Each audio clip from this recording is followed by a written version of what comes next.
Avienda leaned casually against one of the sideboards, and even when Asanda brought her robe and pointedly held it out for her, she merely put it on and resumed her pose with her arms folded beneath her breasts.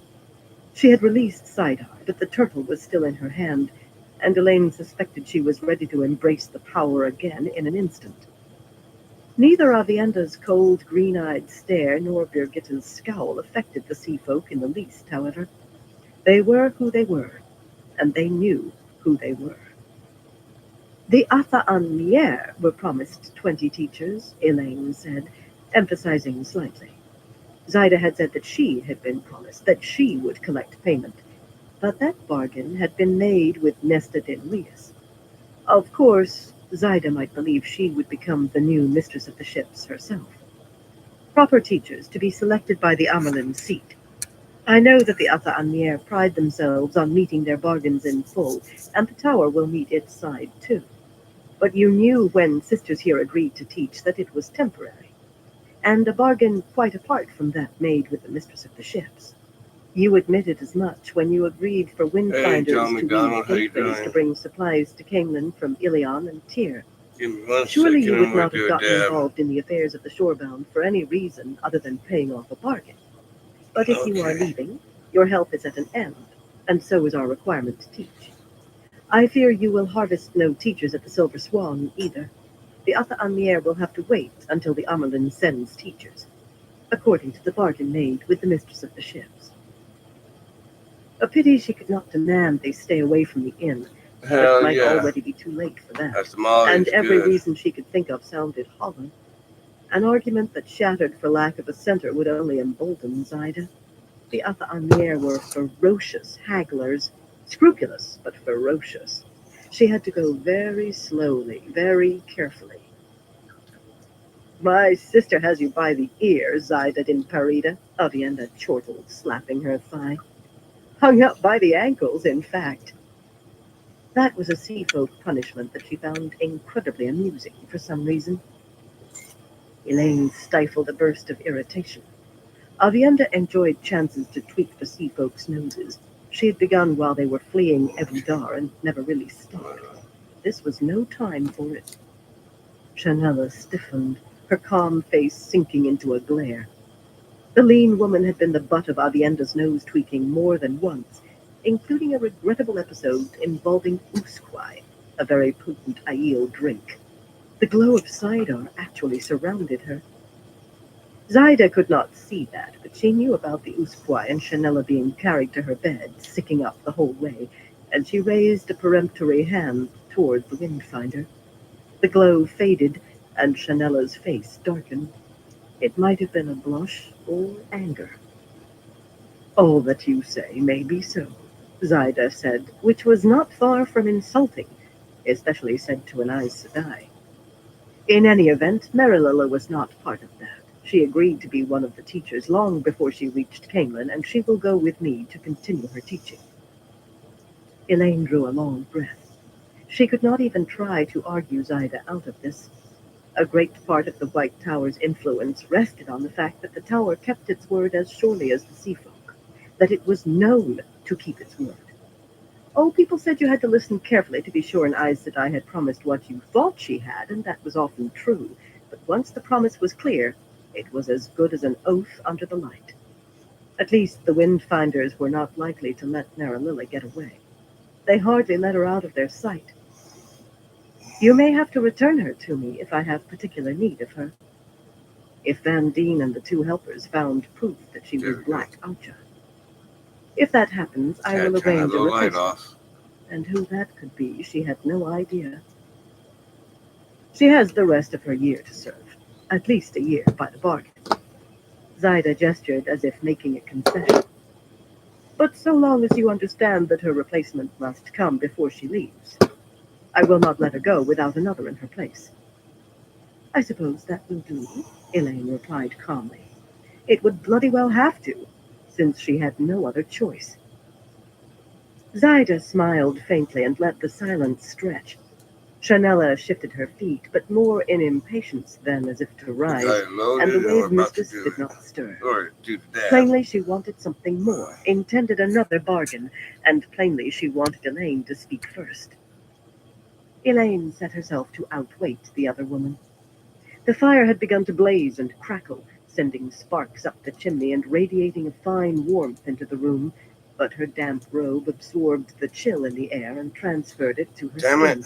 Ignoring the cold was all very well, but how were you supposed to ignore being cold and wet? She met Zaida's gaze levelly and matched her tiny smile. Esanda returned, followed by Neris and Stephanie, carrying rope grab the one with the silver teapot in the shape of a lion and thin green cups of seafoam porcelain, the other hammered silver cups, and a tall-necked wine pitcher that gave off the aroma of spices. Everyone took wine, except for Elaine, who was never offered the choice. Peering into her tea, she sighed. She could see the bottom of the cup quite clearly. If they made it any weaker, they might as well give her water.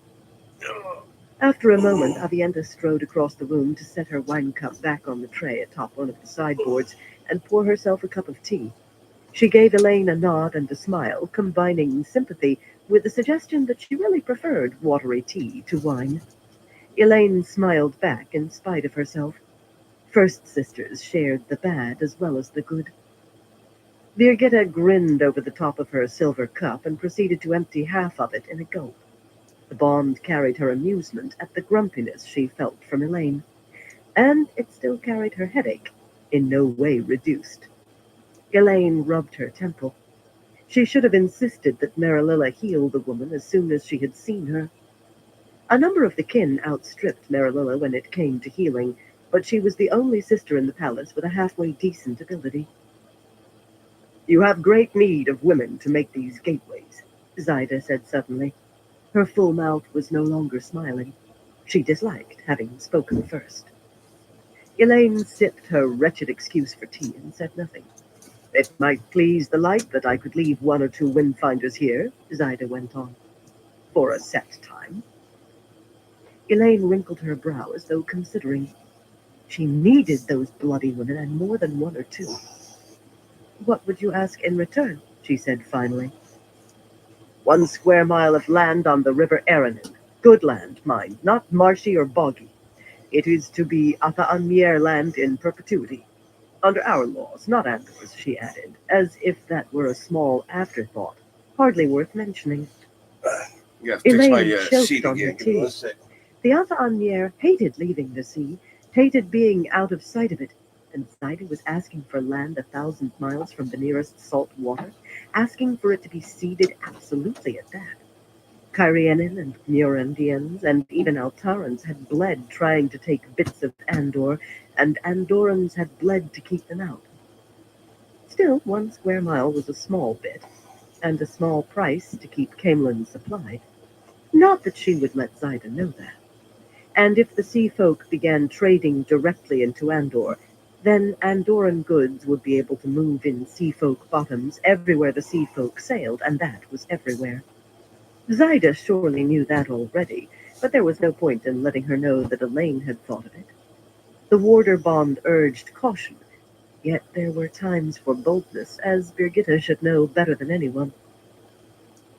Sometimes tea goes down the wrong way. Not a lie, merely an evasion. For a square mile of Andor, I deserve more than 2 windfinders. The Ata-Anmier got 20 teachers and more for help using the Bowl of the Winds, and when they go, you will have 20 to replace them. You have 21 windfinders with you. For a mile of Andor, I should have all 21, and 21 more in their places when they leave, for as long as Aes Sedai teach seafolk.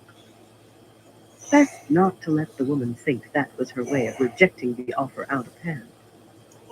Of course, the normal customs duties would apply to any goods moving off this land into Andor. Zaida raised her silver cup to her mouth, and when she lowered it, she wore the tiniest smile. Yet Elaine thought it was a smile of relief rather than triumph. Goods moving into Andor, but not goods coming from the river onto our land. I might leave 3 windfinders. For half a year, say. and they must not be used in fighting. I will not have my people die for you, and I will not have other Andorans angry at us because sea folk have killed some of them. They will be asked only to make gateways, Elaine said, though they must make them wherever I require. Might, as if she intended using the one power as a weapon. The sea folk did so without a second thought, but she was trying very hard to behave as Egwene demanded, as though she had already taken the 3 oaths. Besides, if she blasted those camps outside the walls with Cydar, or allowed anyone else to, not a house in Andor would stand with her. Just had to get my They must stay until my crown my is seat secure, ready. whether that is half a year I don't or have a longer. good chair right now, The so crown should be hers in much less time. I'm having to sit But on the as her old floor. nurse Nini used to say, you counted your That plums hurts in my the back, basket, so not on the tree. Once the crown was hers, I have though, some she would pillows not and blankets need all piled windfinders to up and supply the city. spread And out a in little bit to truth, give me a she little would be bit of happy to see cushioning. their backs. But 3 is not nearly enough. You will want Shylin, since she is your windfinder. I will keep the rest. The medallions on Zyda's honor chain swayed gently as she shook her head. Talan and Matara are apprentices still. They must return to their training. The others have duties too. I had some 4 might be spared tea. until your crown is secure. From there, it was just a matter of bargaining. Elaine had never expected to keep the apprentices, and windfinders to clan wave mistresses could not be spared either, which she had expected. Most wave mistresses used their windfinders and swordmasters as close advisors, and would be parted from one as easily as she would be parted from Birgitta. Zyda tried to exclude others as well, such as windfinders who served on large vessels like rakers and skimmers. A But that would have jasmine disqualified lemon the greater ginger number right tea. there, and Elaine refused to come down in her demands unless Okay, now I gotta load Zyda this came one. up in her offers, which the woman did slowly, grudging every concession. But not so slowly as Elaine might have expected. Clearly the wave mistress needed this bargain as much as she herself needed women who could weave gateways. Under the light, it is agreed, she was able to say at last, kissing the fingertips of her right hand and leaning forward to press them to Zyda's lips. Avienda grinned, obviously impressed. Birgitta kept a smooth face, but the Bond said she found it hard to believe Elaine had come out so well. It is agreed under the light, Zyda murmured. Her fingers on Elaine's lips were hard and calloused, though she could not have hauled on a rope herself in many years. She looked quite satisfied for a woman who had yielded 9 of the 14 windfinders who had been on the table. Elaine wondered how many of those 9 would be women whose ships had been destroyed by the Shonchan in Ebudar. Losing a ship was a serious matter among the Afa-Anmier, whatever the reason, and maybe cause enough to want to stay away from home a little longer. No matter. Chanella looked glum, her tattooed hands tight on the knees of her red brocaded trousers, yet not so glum as might be expected from a sea-folk woman who would have to remain ashore a while longer. She was to command the windfinders who stayed, and she did not like it that Zyda had acceded to her being under Elaine's authority, and Birgitta's. There were to be no more sea-folk striding around the palace as if they owned it, and making demands left and right. But then Elaine suspected that Zyda had come to this meeting knowing she would leave some of her party behind, and Chanella had come knowing she would command them. That hardly mattered either, nor did it matter what advantage Zyda hoped to gain toward becoming mistress of the ships. That she saw some was clear as good glass. All that mattered was that Camelin would not go hungry. That and the bloody beacon still blazing in the west. No, she would be a queen, and she could not be a moonstruck girl. Camelin and Andor were all that could matter. Chapter 13. High Seats. Zyda and the 2 windfinders departed from Elaine's canvas, graceful and outwardly hurried, but with almost as little ceremony as they had entered. A bare wish that the light illumine Elaine and see her safe. For Afa-Anmier, that was almost rushing off without a word. Elaine decided that if Zyda did indeed want to be the next mistress of the ships, the woman had a rival she hoped to steal a march on. It might be well for Andor if Zyda did attain the Afa-Anmier throne, or whatever the sea folk called it. Bargain or no bargain, She would always be aware that Andor had helped her, and that had to be for the good. Though, if she failed, her rival would be aware of where Andor's favor had gone, too. Still, it was all if and maybe, here and now was another thing altogether. I do not expect anybody to manhandle an ambassador, she said quietly once the doors had closed behind them. But in the future I do expect the privacy of my rooms. Even ambassadors are not to be allowed simply to wander in. Am I understood? Rasoria nodded, her face wooden, but by the color that flashed into her cheeks, she felt the mortification of having let the sea folk pass as keenly as Birgitta, and the bond writhed until Elaine felt her own face growing red with a stinging embarrassment. You did nothing wrong, exactly, but don't let it happen again. Light. Now she sounded a dolt. We will speak no more of it, she said stiffly. Oh, burn Birgitta and the bond. They would have had to wrestle with Zyda to stop her, but adding bone-deep humiliation to the other woman's headache was piling insult on injury. And Avienda had no call to grin in that smarmy way. Elaine did not know when or how her sister had learned that she and Birgitta sometimes reflected one another, but Avienda found the whole thing vastly amusing. Her sense of humor could be rough at times. I think you two will make each other melt one day, she said, laughing. But then you already No, I played got that rolling joke, up real Birgitta quick. Fahelian.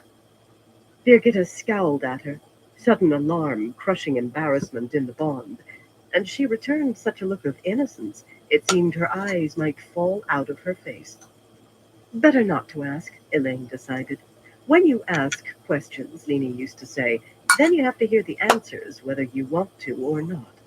She did not want to hear, not with Rasoria studiously examining the floor tiles in front of her boots, and the rest of the guardswomen in the anteroom failing to pretend not to be listening. She had never realized how precious privacy was until she lost it completely. Near enough completely, anyway. I'm going to finish my bath now, she said calmly. Blood and ashes. What joke had Birgitta played on her? Something that made her melt? It could not have been much if she still did not know what it was. Unfortunately, the bath water had gone cold, tepid, anyway. Hardly anything she wanted to sit in. A little while longer soaking would have been wonderful, but not at the expense of waiting while the tubs were emptied bucket by bucket and more hot water brought up. The entire palace must know she was back by now, and the first maid and the first clerk would be anxious to make their daily reports. Daily when she was in the city, and doubly anxious because she had been gone for a day. Duty came before pleasure if you were going to rule a country, and that went doubly for trying to gain the throne in the first place. Avienda pulled the towel from her head and shook down her hair, appearing relieved that she would not have to climb into water again. She started for the dressing room, shedding her robe before she reached the door, and had donned most of her garments when Elaine and the maids entered. With only a few mutters, she let Naris complete the job, although little remained beyond stepping into her heavy woolen skirt. She slapped the maid's hands away and tightened the laces of her soft knee-high boots herself. For Elaine it was not so easy. Unless some emergency loomed, Asunda felt slighted when she did not discuss her choice of dresses. With close servants, there was always a delicate balance to maintain. Without exception, a body servant knew more of your secrets than you thought she did, and she saw you at your worst, grumpy, tired, weeping in your pillow, in rages and sulks. Respect had to go both ways, or the situation became impossible. So Avienda was sitting on one of the padded benches, allowing Naris to comb out her hair before Elaine could conclude on a simple gray in fine wool, embroidered in green on the high neck and the sleeves, and trimmed with black fox. It was not so much that she had difficulty deciding, but that Asanda kept putting forward silks sewn with pearls or sapphires or fire drops, each more ornately embroidered than the last. No matter that the throne was not yet hers, Asanda wanted to dress her every day as a queen readying for an audience. There had been a point to that, back when every day brought delegations of merchants to offer petitions or make their respects, especially outlanders hoping the troubles in Andor would not affect their trade. The old saying that who held Camelin held Andor had never really been true, and in merchant eyes, the chances she would actually gain the throne had diminished with the arrival of Aranella's army outside the gates. They could count the houses arrayed on either side as easily as they could count coin. Even Andoran merchants avoided the royal palace now, keeping out of the inner city as much as possible, so no one would think they had gone to the palace, and bankers came well hooded in anonymous carriages. None wished her ill that she knew, and certainly none wanted to anger her, but neither did they want to anger Aranella, not now. Still, the bankers did come, and so far she had not heard of any merchants presenting petitions to Aranella. That would be the first sign that her cause was lost. Getting into the dress took twice as long as it should have, since Esunda allowed Stephanie to help Elaine. The girl breathed heavily the whole time, unaccustomed as yet to dressing someone else, and fearful of making a mistake under Esunda's eye. Much more than of making one in front of her mistress, Elaine suspected. Apprehension made the sturdy young woman clumsy. Clumsiness made her more painstaking, and taking pains made her worry more about mistakes, so the result was that she moved more slowly than the frail older woman ever had. Finally, however, Elaine found herself seated facing Avienda, letting Esunda draw an ivory comb through her curls. In Esunda's view, allowing one of the girls to slip a shift over Elaine's head or fasten her buttons was one thing, but risking either of them making a tangle in her hair quite another. Before the comb had made 24 strokes, though, Birgitta appeared in the doorway. Esunda sniffed, and Elaine could all but see the woman grimace behind her back. Esunda had given way on Birgitta being present at baths, however reluctantly, but the dressing room was sacrosanct. Surprisingly, Birgitta let the maid's disapproval slide past her without so much as a placating look. Usually she refrained from pushing Esunda an inch further than Elaine required. Dialin has returned, Elaine. She's brought company, the high seats of Mantiar, Haven, Gilliard, and Northern. For some reason, the bond carried streaks of puzzlement and annoyance. Shared headache or no, Elaine could have jumped for joy. If Esunda had not had the comb deep in her hair, she might have. 4. She had never expected Dialin to accomplish so much. Hoped for it, prayed for it, but never expected it. Certainly not in one short week. In truth, she had been sure Dialin would return empty-handed. 4 gave her an equal footing with Aramilla. It was galling to think of being on an equal footing with that foolish woman, but truth was truth. Mantiar, Haven, Gilliard, and Northern. Why not Candraid? That was the 5th house Dialin had gone to approach. No. She had 4 more houses, and she was not going to fret over the lack of one. Entertain them in the formal sitting room until I can come, Birgitta. The small sitting room had been sufficient for Zyda. She hoped the wave mistress had not noticed the slight, but 4 high seats required more. And ask the first maid to arrange apartments. Apartments? Light!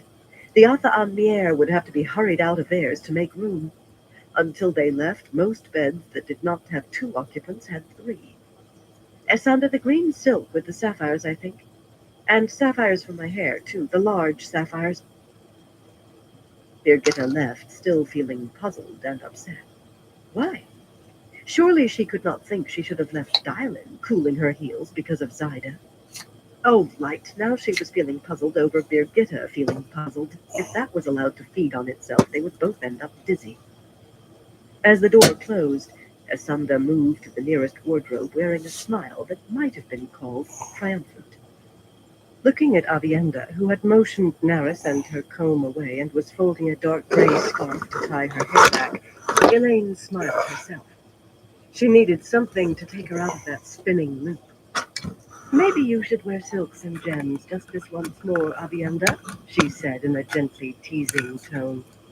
Dialin won't mind, of course, but the others aren't used to Aiel. They might think I'm entertaining a stable hand. She meant it for a joke. They twitted one another about clothes all the time, and Dylan looked askance at Avienda, whatever she wore. But her sister frowned at the wardrobes lining the wall, then nodded and set the scarf down beside her on the tufted cushion. Just so these high seats will be properly impressed. Do not think I will do this all the time. It is a favor to you.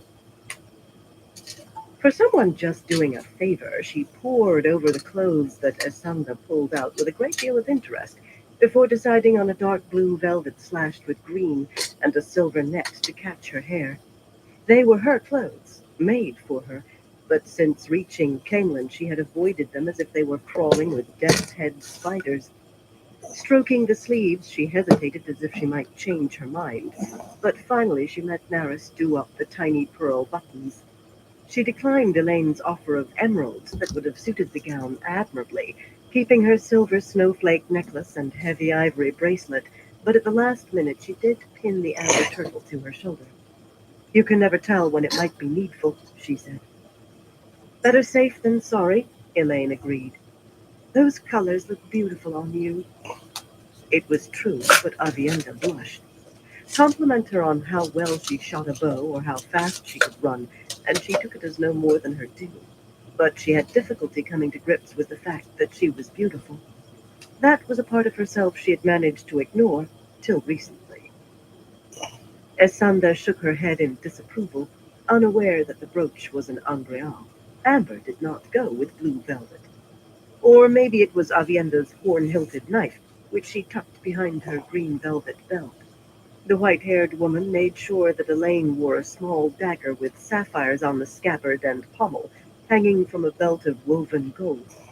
Everything had to be just so to gain Esanda's approbation. Rasoria gave a start when Avienda entered the anteroom in her high-necked velvets. The guardswomen had never seen her in anything but Aiel garb before.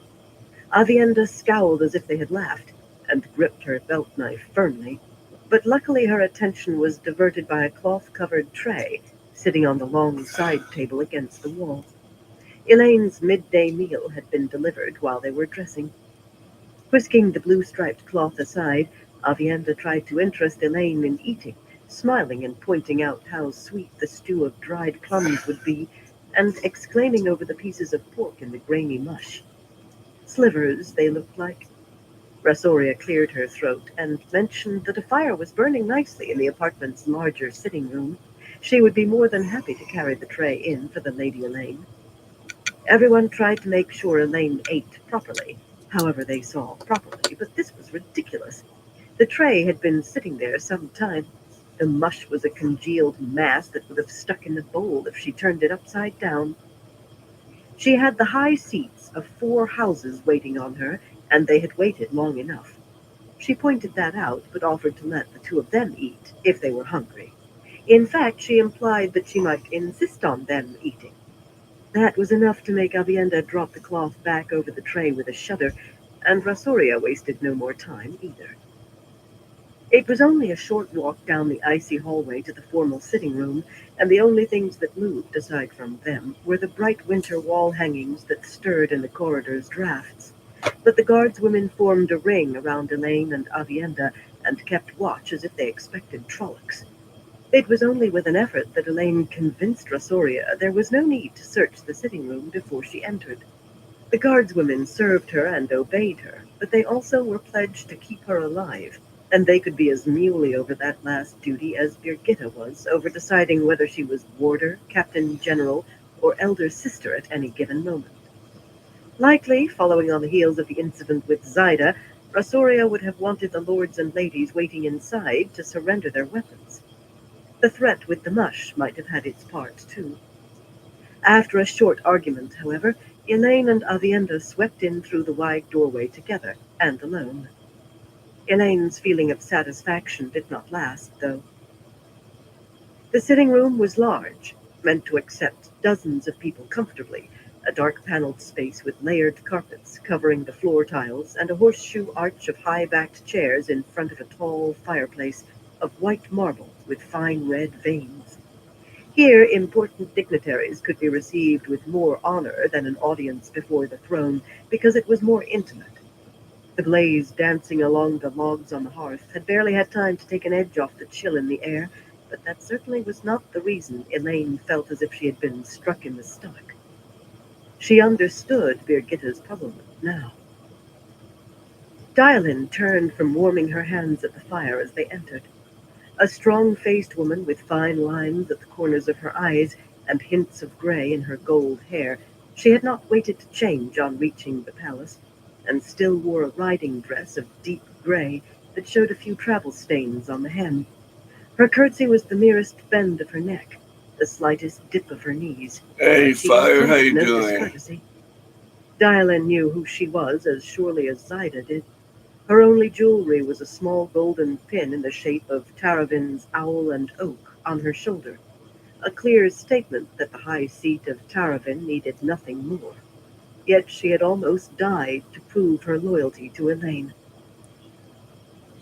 "My Lady Elaine," she Yeah, I said got formally, my "it gives me seat honor done to a little present bit to different, you Fire. Lord Perival, High Seat of House Hell yeah. Lantiar."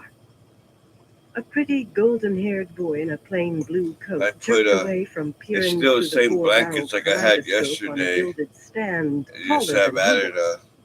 He had a silver cup in his some hand that Elaine pillows hoped very much underneath did not for contain a little bit wine, more or at cushion. least extremely well watered if it did. One of the side tables held several trays laden with pitchers and cups, and an ornate teapot she knew might as well be filled with water. "My pleasure, my Lady Elaine," he piped, blushing and managing a credible bow, despite a little clumsiness in handling the sword belted to his waist. The weapon looked much too long for him. "House Mantiar stands with House Trakand."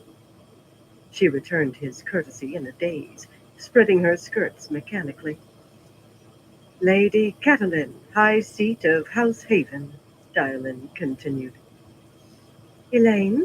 a dark-eyed young woman at her side murmured, touching her dark green divided skirts and making a fractional dip that might possibly have been intended for a curtsy, though perhaps she just meant to imitate Dylan.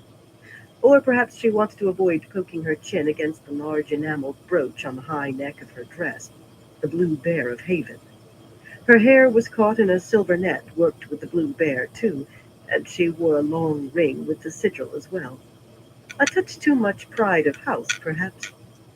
Despite her cool haughtiness, she was a woman only by courtesy, her cheeks still round with baby fat.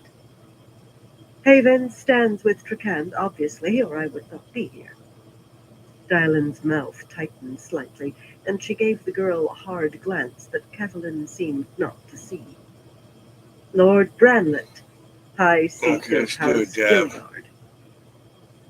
Another boy, this one with unruly black curls, in green embroidered with gold on the sleeves, who hastily set his wine cup down on a Oh, it's side table as if looks a uneasy lot at better being than seen with it. yesterday. I His tell blue you eyes that. were too big for his face, and he nearly tripped himself with his sword, Cause bowing. yesterday after a while that shit started. "It is my Yeah, that shit pleasure to started say that hurting. House Gilliard stands for Trakand, Lady Elaine."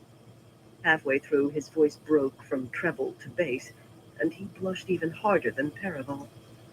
"And Lord Conile, High Seat of House Northend." Conile Northend Yep, grinned over the dab rim of time. his silver cup. Tall and lean, in a gray coat with sleeves just too short to cover his bony wrists, he had an engaging grin, merry brown eyes, and an eagle's beak for a nose. "We drew straws for the order to be introduced, and I drew short. Northend stands with Trakand. Can't let a ninny like Aramilla take the throne." He managed his sword smoothly, and he, at least, had reached his majority, but if he was many months past 16, Elaine would eat his turned-down boots and his silver-knot spurs. Their youth was no surprise, of course, but she had expected Conile to have a graying head at his side to advise him, and the others to have their guardians looking over their shoulders. There was no one else in the room aside from Birgitta, standing in front of the tall, arched windows with her arms folded beneath her breasts. Bright midday sunlight flooding through the clear glass set in the casements made her a silhouette of displeasure. "Trakand welcomes all of you, and I welcome all of you," Elaine said, suppressing her dismay. "I will not forget your support, and Trakand will not forget." Something of her consternation must have crept through, because Caroline's mouth compressed and her eyes glittered. I am past my guardianship, as you must know, Elaine, she said in a stiff voice. My uncle, Lord Arundel, said at the Feast of Lights that I was as ready as I would ever be, and might as well have free rein then as in a year. Truth, I think he wanted more time to go hunting while he still can. He has always loved hunting, and he's quite old. Once again she failed to see Diolen's frown. Arundel Haven and Diolen were roughly of an age. I have no guardian either, Branlet said uncertainly, his voice nearly as high-pitched as Cataline's. Diolen gave him a sympathetic smile and smoothed his hair back from his forehead. It promptly fell forward again. Maeve was riding alone, as she liked to do, and her horse stepped into a gopher hole, she explained quietly. By the time anyone found her, it was too late.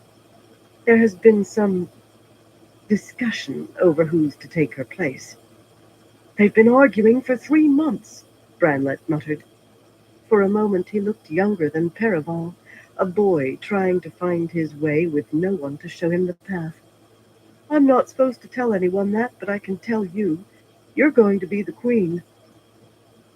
Diolen put a hand on Perival's shoulder, and he stood up straighter, though he still was shorter than she. Lord Willin would be here with Lord Perival, but the years have him bedridden. Age creeps up on us all, eventually. She shot another look at Catelyn, but the girl was studying Birgitta now, her lips pursed. Willin said I was to tell you that he sends his good wishes, and also one he considers a son. Uncle Willin told me to uphold the honor of Mantiar and of Andor, Perival said, intent as only a child being serious could be. I will try, Elaine. I will try very hard. I'm sure you will succeed, Elaine told him, managing to put at least a little warmth into her tone. She wanted to chase them all out and ask Diolen some very pointed questions, but that could not be, not right away. Whatever their ages, they were all the high seats of powerful houses, and she had to offer refreshment and at least a modicum of conversation before they went to change from their journey. Is she really the Captain General of the Queen's Guards? Catelyn asked, as Birgitta handed Elaine a thin blue porcelain cup of slightly darkened hot water. The girl spoke as though Birgitta was not there. Birgitta raised an eyebrow before leaving, but Catelyn seemed practiced in not seeing what she did not want to see. The wine cup in her plump hand gave off the sharply sweet aroma of spices. There was not so much as a drop of honey in Elaine's miserable excuse for tea. Yes, and my warder, too, she said, politely, as ready as she would ever be. The girl probably thought it a compliment. She deserved a switching for pure rudeness, yet you could not switch a high seat, not when you needed her support. Catelyn's eyes flashed to Elaine's hands, but the great serpent ring did nothing to alter the coolness of her expression. They gave you that? I had not heard you had been raised Aes Sedai. I thought the White Tower had sent you home when your mother died, or perhaps because of the troubles in the tower we hear about. Imagine, Aes Sedai squabbling like farm wives at market. But how can she be a general or a warder without a sword? In any case, my Aunt Evella says a woman should leave swords to men. You don't shoe your own horse when you have a farrier, or grind your own grain when you have a miller. A quote from Lady Evella, no doubt. Elaine schooled her face, ignoring the only slightly buried insults. An army is a general's sword, Catelyn. Gareth Bryn says a general who uses another blade is mistaking the job. The name seemed to make no impression on her either. Miners' children in the mountains of Mist knew Gareth Bryn's name. Avienda appeared at Elaine's side, smiling as though delighted at the opportunity to talk with the girl. Swords are no use at all, she said sweetly. Sweetly, Avienda. Elaine had never realized her sister could dissemble so skillfully. She had a cup of mulled wine, too. It would have been too much to expect her to continue drinking bitter tea out of sisterly affection. You should learn the spear. Also the knife and the bow. Birgitta Trahelian could shoot your eyes out at 200 paces with her bow, maybe at 300. The spear? Catelyn said faintly, and then in a slightly incredulous tone, my eyes? You have not met my sister, Elaine said. Avienda, Lady Catelyn Haven. Catelyn, Avienda of the Nine Valleys Tardat. Perhaps she should have done that the other way around, but Avienda was her sister, and even a high seat must settle for being introduced to the sister of the daughter heir. Avienda is Aiel. She's studying to become a wise one. The fool girl's mouth dropped open at the Let me start, load this up her again. chin We'll do falling another more dab and and more then with each pronouncement we'll until get she to was this gaping one. like a fish. Very satisfying. Avienda gave Elaine a smaller smile, her green eyes sparkling with approbation above her wine cup. Elaine kept her own face smooth, but she wanted to grin back. The others were much more easily handled, much less infuriating. Paraval and Branlet were shy their first time in Camelin, much less in the royal palace, hardly saying 2 words unless someone drew them out. Cornile did think the claim that Avienda was Aiel must be a joke, and nearly got her belt knife in his brisket for laughing raucously, but luckily he thought that was a joke as well. Avienda adopted an icy composure that might have made her seem a wise one in her usual clothes. In velvets she appeared even more a lady of the court, no matter how she fingered her knife. And Branlet did keep sneaking sidelong peeks at Birgitta. It took Elaine a little while to realize that he was watching her walk in her heeled boots. Those wide trousers were actually quite snug over the hips, but she only sighed. Fortunately, Oh, yeah. Birgitta never noticed, and the bond would have let Elaine know even if she tried to hide it. Birgitta liked having men look at her, grown men. It would have done Elaine's cause no good if her warders smacked young Branlet's bottom. Mainly they wanted to know whether Rihanna Corley was an Aes Sedai. None of the 4 had ever seen a sister before, but they thought she must be, since she could channel and carry them and their armsmen across hundreds of miles in a step. It was a good opportunity to practice evasion without actually lying, helped by the great serpent ring on her own finger. A lie would taint her relations with these 4 at the start, but it would hardly do to hope that rumors of Aes Sedai aid would filter out to Aranilla while spreading the truth about freely. Of course, all 4 were eager to let her know how many armsmen they had brought, a total of just over 3,000, nearly half of them crossbowmen or halberdiers who would be especially useful on the walls. That was a sizable force for 4 houses to have had ready to hand when Dailen came calling. But then no house wanted its high seat unguarded in these times.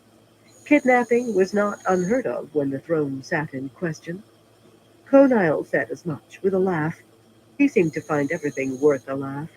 Branlet nodded and scrubbed a hand through his hair. Elaine wondered how many of his numerous aunts, uncles, and cousins knew he was gone, and what they would do when they learned. If Dailen had been willing to wait a few days, Catelyn said, I could have brought more than 1,200 men. That was the 3rd time in as many sentences that she had managed to point out that she had brought the largest contingent by a considerable margin. I have sent to all of the houses pledged to Haven, and I to every house pledged to Northam, Conile added, with a grin, of course. Northam may not summon as many swords as Haven or Trakand, or Mantiar, he put in with a bow to Paraval. But whoever rides when the eagles call will be riding for Camelin. They will not ride very fast in winter, Paraval said quietly, and astonishingly, since no one had spoken to him. I think that whatever we do, we will have to do it with who we have now. Conile laughed and cuffed the lad's shoulder and told him to buck up his spirits, because every man with a heart was on his way to Camelin to support the Lady Elaine. But Elaine studied Paraval more closely. His blue eyes met hers for a moment without blinking before he shyly lowered his gaze. A boy, but he knew what he had written into better than Conile or Catelyn, who proceeded to tell them yet again how many armsmen she had brought, and how many Haven could call on, as if everyone there except Avienda did not know exactly how many rode to each house's summons in trained soldiers and farmers who had carried a halberd or pike in some war, and village men who could be drafted at need. Close enough to exactly, anyway. Lord Willen had done good work with young Perival. Now she had to keep it from going to waste. Eventually it was time to exchange kisses, with Branlet blushing to his hair and Perival blinking bashfully when Elaine bent to him, and Conile vowing never to wash his cheek. Catelyn returned a surprisingly hesitant peck to Elaine's cheek, as if it had just occurred to her that she had consented to placing Elaine above her. But after a moment she nodded to herself, cool pride settling back on her like a mantle. Once the four were handed over to the maids and serving men who would take them to the apartments that Elaine hoped the first maid had had time to ready, Dialin refilled her wine cup and settled herself in one of the tall carved chairs with a weary sigh. As fine a week's work as I ever done, if I do say so myself. I got Candread out of the way straight off. I never thought Danine would be able to make up her mind, and it only took an hour to prove me right, though I had to stay 3 to keep from offending her. The woman must keep in bed till noon from being unable to decide which side of the mattress to climb down from. The rest were ready to see sense with only a little convincing. No one with any sense wants to risk Aramilla gaining the throne. For a moment she frowned at her wine, then fixed Elaine with a steady look. She never hesitated to speak her mind, whether or not she thought Elaine would agree, and plainly she intended to do so now. It may have been a mistake to pass these kinswomen off as Aes Sedai, however side-mouthed we've been about it.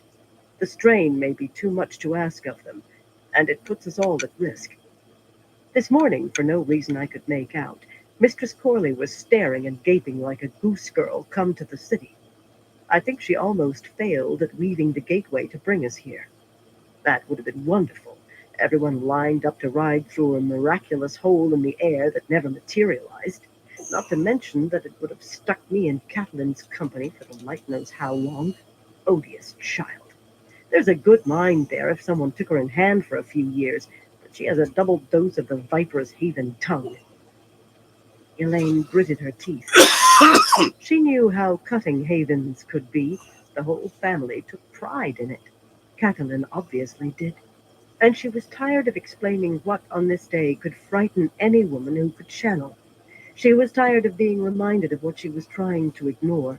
That bloody beacon was still blazing in the west, an utter impossibility both for its size and its duration. The thing had been unchanging for hours. Anyone who channeled for this long without a rest must have fallen over with exhaustion by now, and Rand Bloody Althor was right there in the heart of it. She was certain of that. He was alive, but that only made her want to slap his face for putting her through this. Well, his face was not there, but Birgitta slammed her silver cup down on a side table so hard that wine flew everywhere. Some laundress was going to sweat to take that stain out of her coat sleeve. A maid would labor for hours to restore the side table's polish. Children, she barked. People are going to die because of the decisions they make, and they're flaming children, Conile worst of all. You heard him, Dialin. He wants to challenge Aramilla's champion like Arthur Bloody Hawkwing. Hawkwing never fought anybody's flaming champion, and he knew when he was younger than Lord Northen that it was a fool's game to rest so much on a flaming duel, but Conile thinks he can win Elaine the Flaming Throne with his flaming sword. Birgitta Trehillian is right, Avienda said fiercely. Her hands were fists gripping her skirts. Conile Northen is a fool, but how could anyone follow those children into the dance of spears? How could anyone ask them to lead? Dialin regarded them both and chose to answer Avienda first. She was plainly bemused by Avienda's garb, but then she was bemused by Avienda and Elaine adopting one another as sisters, by Elaine having an Aiel friend in the first place. That Elaine chose to include that friend in their council was something she tolerated, though not without letting her toleration show. I became house seat of Taravin at 15. when my father died in a skirmish on the Altaran marches. My two younger brothers died fighting cattle raiders out of Murundi that same year. I listened to advisors, but I told Taravan riders where to strike, and we taught the Altarans and the Murundians to look elsewhere for their thieving. The times choose when children must grow up, Avienda, not we. And in these times, a high seat who is a child cannot be a child any longer. As for you, Lady Birgitta, she went on in a drier voice, your language is, as ever, pungent. She did not ask how Birgitta presumed to know so much of Archer Hawkwing, things no historian knew, but she studied her appraisingly. Branlet and Farival will take guidance from me, and so will Catelyn, I think, much as I regret the time I'll have to spend with the girl. As for Conile, he's hardly the first young man to think he's invincible and immortal. If you can't keep him reined in as Captain General, I suggest you try walking for him. The way he was eyeing those breeches of yours, he'll follow anywhere you lead. Elaine shrugged off the pure fury welling up in her. Not her fury, any more than it had been her anger at Dylan in the first place, or her anger at Birgitta splashing wine about. It was Birgitta's. She did not want to slap Rand's face. Well, she did, but that was beside the point. Right. Conile had been looking at Birgitta too? They are the high seats of their houses, Avienda. No one in their houses would thank me for treating them as less. Far from it. The men who ride for them will fight to keep them alive, but it is Perival and Branlet, Conile and Catelyn they ride for, not me, because they are the high seats. Avienda frowned and folded her arms as though pulling a shawl around herself, but she nodded. Abruptly and reluctantly, no one rose to such prominence among the Aiel without years of experience and the approval of the wise ones. But she nodded. Birgitta, you will have to deal with them, Captain General to high seat. White hair wouldn't necessarily make them any wiser, and it definitely wouldn't make them any easier to deal with. They'd still have their own opinions, and with years of experience to give them weight, most likely they'd be 10 times as certain they knew what needs to be done better than you do, or than I do. She made a great effort to keep her tone clear of sharpness, and no doubt Birgitta felt the effort. At least the flow of rage through the bond suddenly diminished. It was only tamped down, not gone. Birgitta enjoyed having men, at least when she wanted them to look, but she very much did not like anyone saying she was trying to attract their attention. Yet even so, she knew the danger to both of them of letting their emotions run too free. Dylan had begun sipping at her wine, still studying Birgitta. Only a bare handful knew the truth that Birgitta desperately wanted to keep hidden, and Dylan was not among them. Yet Birgitta had been careless enough. A slip of the tongue here, a slip there, that the older woman was certain that some mystery hid behind Birgitta's blue eyes. The light only knew what she would think if she solved that riddle. As it was, the two were oil and water. They could argue over which way was up, and certainly over everything else. This time Dylan clearly thought she had won, foot and horse. Be that as it may, Dylan, Elaine continued, I would have been more pleased if you had brought their advisers with them. What's done is done, but Branlet troubles me in particular. If Gilliard accuses me of kidnapping him, matters become worse than they were, not better. Dylan waved that away. You don't know the Gilliards well, do you? Ooh, The way they squabble among that shit's themselves, they always may not notice the the boy worst is gone one. before summer. And if That's they what's do, good none will about repudiate what he's having done. this on it. None of them will admit they were so Has a little busy in screen arguing right over there. who's to be his guardian It that just they come forgot on to and keep an off. eye on him. And But second, you none get of them will cash hit, admit you they won't weren't get consulted beforehand. Scooby In any snacks. event, Gilliard would stand for Zyda before standing for Marn, and they don't like Aron or Sarand much better. I hope you're right, Dylan, because I'm appointing you to deal with any angry Gilliards who appear. And while you're advising the other three, you can keep a thumb on Conile so he doesn't do anything completely harebrained. For all her talk, the first suggestion made Dylan wince slightly. The second made her sigh. It made Birgitta laugh out loud. If you have any problems, I'll lend you a pair of breeches and some boots, and you can walk for him. Some women, Dylan murmured into her wine, can make a fish bite by crooking a finger, Lady Birgitta.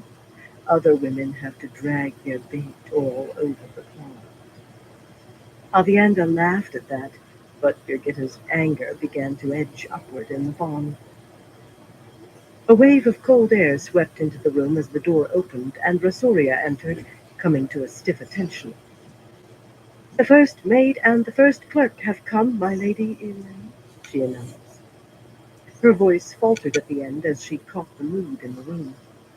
A blind goat could have caught it, with Dylan smug as a cat in the creamery and Birgitta scowling at her and Avienda both, and Avienda choosing this moment to remember that Birgitta was Birgitta Silverbow, which on this occasion made her stare at the floor, as abashed as if she had been laughing at a wise one.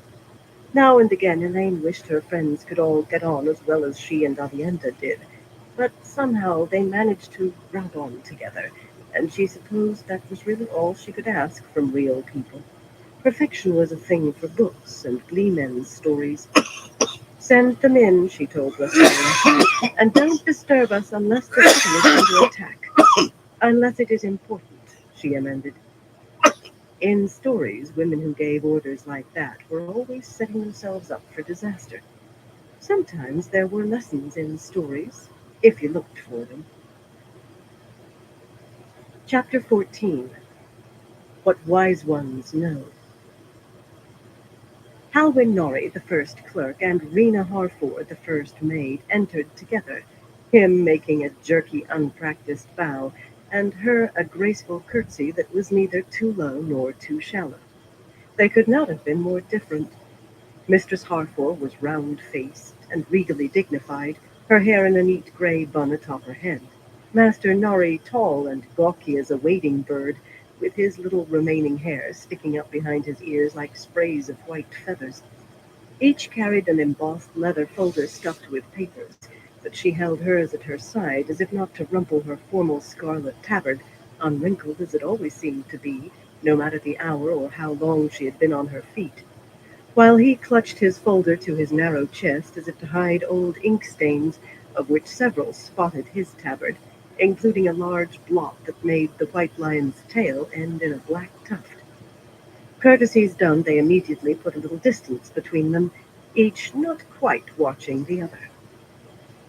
As soon as the door closed behind Rosaria, the glow of Saidar sprung up around Avienda, and she wove a ward against eavesdropping that clung to the walls of the room. What was said between them was now as safe as they could make it, and Avienda would know if anyone even tried to listen with the power. She was very good with this sort of weave. Mistress Harford, Elaine said, if you will begin. She did not offer wine or seats, of course. Master Norrie would have been shocked to his toenails by such a lapse in the proprieties, and Mistress Harford might well have been offended. As it was, Norrie twitched and glanced sideways at Rena, and her mouth thinned. Even after a week's meetings, their dislike for giving their reports where the other could hear was palpable. They were jealous of their fiefs, the more so since the first maid had moved into territory that once might have been considered Master Norrie's responsibility. Of course, running the royal palace had always been the first maid's charge, and it might be said that her new duties were only an extension of that. It would not be said by Halwyn Norrie, though. The blazing logs settled in the fireplace with a loud crack, sending a shower of sparks up the chimney. I am convinced the second librarian is a spy, my lady, Mistress Harford said finally, ignoring Norrie as if to make him disappear. She had resisted letting anyone else know that she was searching out spies in the palace, yet the first clerk knowing seemed to grate on her worst of all. His only authority over her, if such it was, came from paying the palace accounts, and he never questioned an expenditure, but even that little was more than she wished. Every 3 or 4 days, Master Harnder visits an inn called the Hoop and Arrow, supposedly for the ale made by the innkeeper, one Millis Fendry. But Mistress Fendry also keeps pigeons, and whenever Master Harnder visits, she sends off a pigeon that flies north. Yesterday, 3 of the Aes Sedai staying at the Silver Swan found reason to visit the Hoop and Arrow, though it caters to a much poorer crowd than the Swan. They came and went hooded, and were closeted with Mistress Fenry in private for over an hour. All 3 are brown Aja. I fear that indicates Master Harnder's employer. Hairdressers, footmen, cooks, the master cabinet maker, no fewer than 5 of Master Nori's clerks, and now 1 of the librarians. Leaning back in her chair and crossing her legs, Dylan glowered sourly. Is there anyone we won't eventually learn is a spy, Mistress Halford? Nori stretched his neck uncomfortably. He took the malfeasance of his clerks as a personal affront. I have hopes I may be reaching the bottom of that barrel, my lady, Mistress Harford said complacently. Neither spies nor the high seats of powerful houses ruffled her. Spies were pests she intended to rid the palace of as surely as she kept it clear of fleas and rats, though she had been forced to accept Aes Sedai aid with rats recently, while powerful nobles were like rain or snow, facts of nature to be endured until they went away, but nothing to get flustered over. There are only so many people who can be bought, and only so many can afford to buy or want to. Elaine tried to picture Master Harnder, but all she could bring up in her mind was vague, a chubby, balding man who blinked incessantly. He had served her mother, and, as she recalled, Queen Mordrellin before that. No one commented on the fact that it seemed he also served the Brown Aja. Every ruler's palace between the spine of the world and the Arif Ocean contained the tower's eyes and ears. Any ruler with half a brain expected it. Doubtless the Shamshan would soon be living under the White Tower's gaze too, if they were not already. Rena had discovered several spies for the Red Aja, assuredly legacies of Elida's time in Camelin, but this librarian was the first for another Aja. Elida would not have liked other Ajas knowing what went on in the palace while she was advisor to the queen. A pity we have no false stories we want the Brown Aja to believe, she said lightly. A great pity they and the Reds knew about the kin. At best, they had to know there were a large number of women in the palace who could channel, and it would not take them long to figure out who they were. That would create any number of problems down the road, yet those difficulties did lie somewhere in the future. Always plan ahead, Mimi used to say, but worry too hard over next year and you can trip over tomorrow. Watch Master Harnder and try to find out his friends. That will have to suffice for the time being. Some spies depended on their ears, either to hear gossip or listen at doors. Others lubricated tongues with a few friendly cups of wine. The first part of counteracting a spy was to find out how he learned what he sold. Avienda snorted loudly and, spreading her skirts, started to sit down on the carpet before realizing what she wore. With a warning glance at Dylan, she perched stiffly on the front edge of the chair instead, the picture of a court lady with her eyes flashing. Except that the lady of the court would not have checked the edge of her belt knife with a thumb. Left to her own devices, Avienda would slit every spy's throat as soon as it could be stretched for the knife.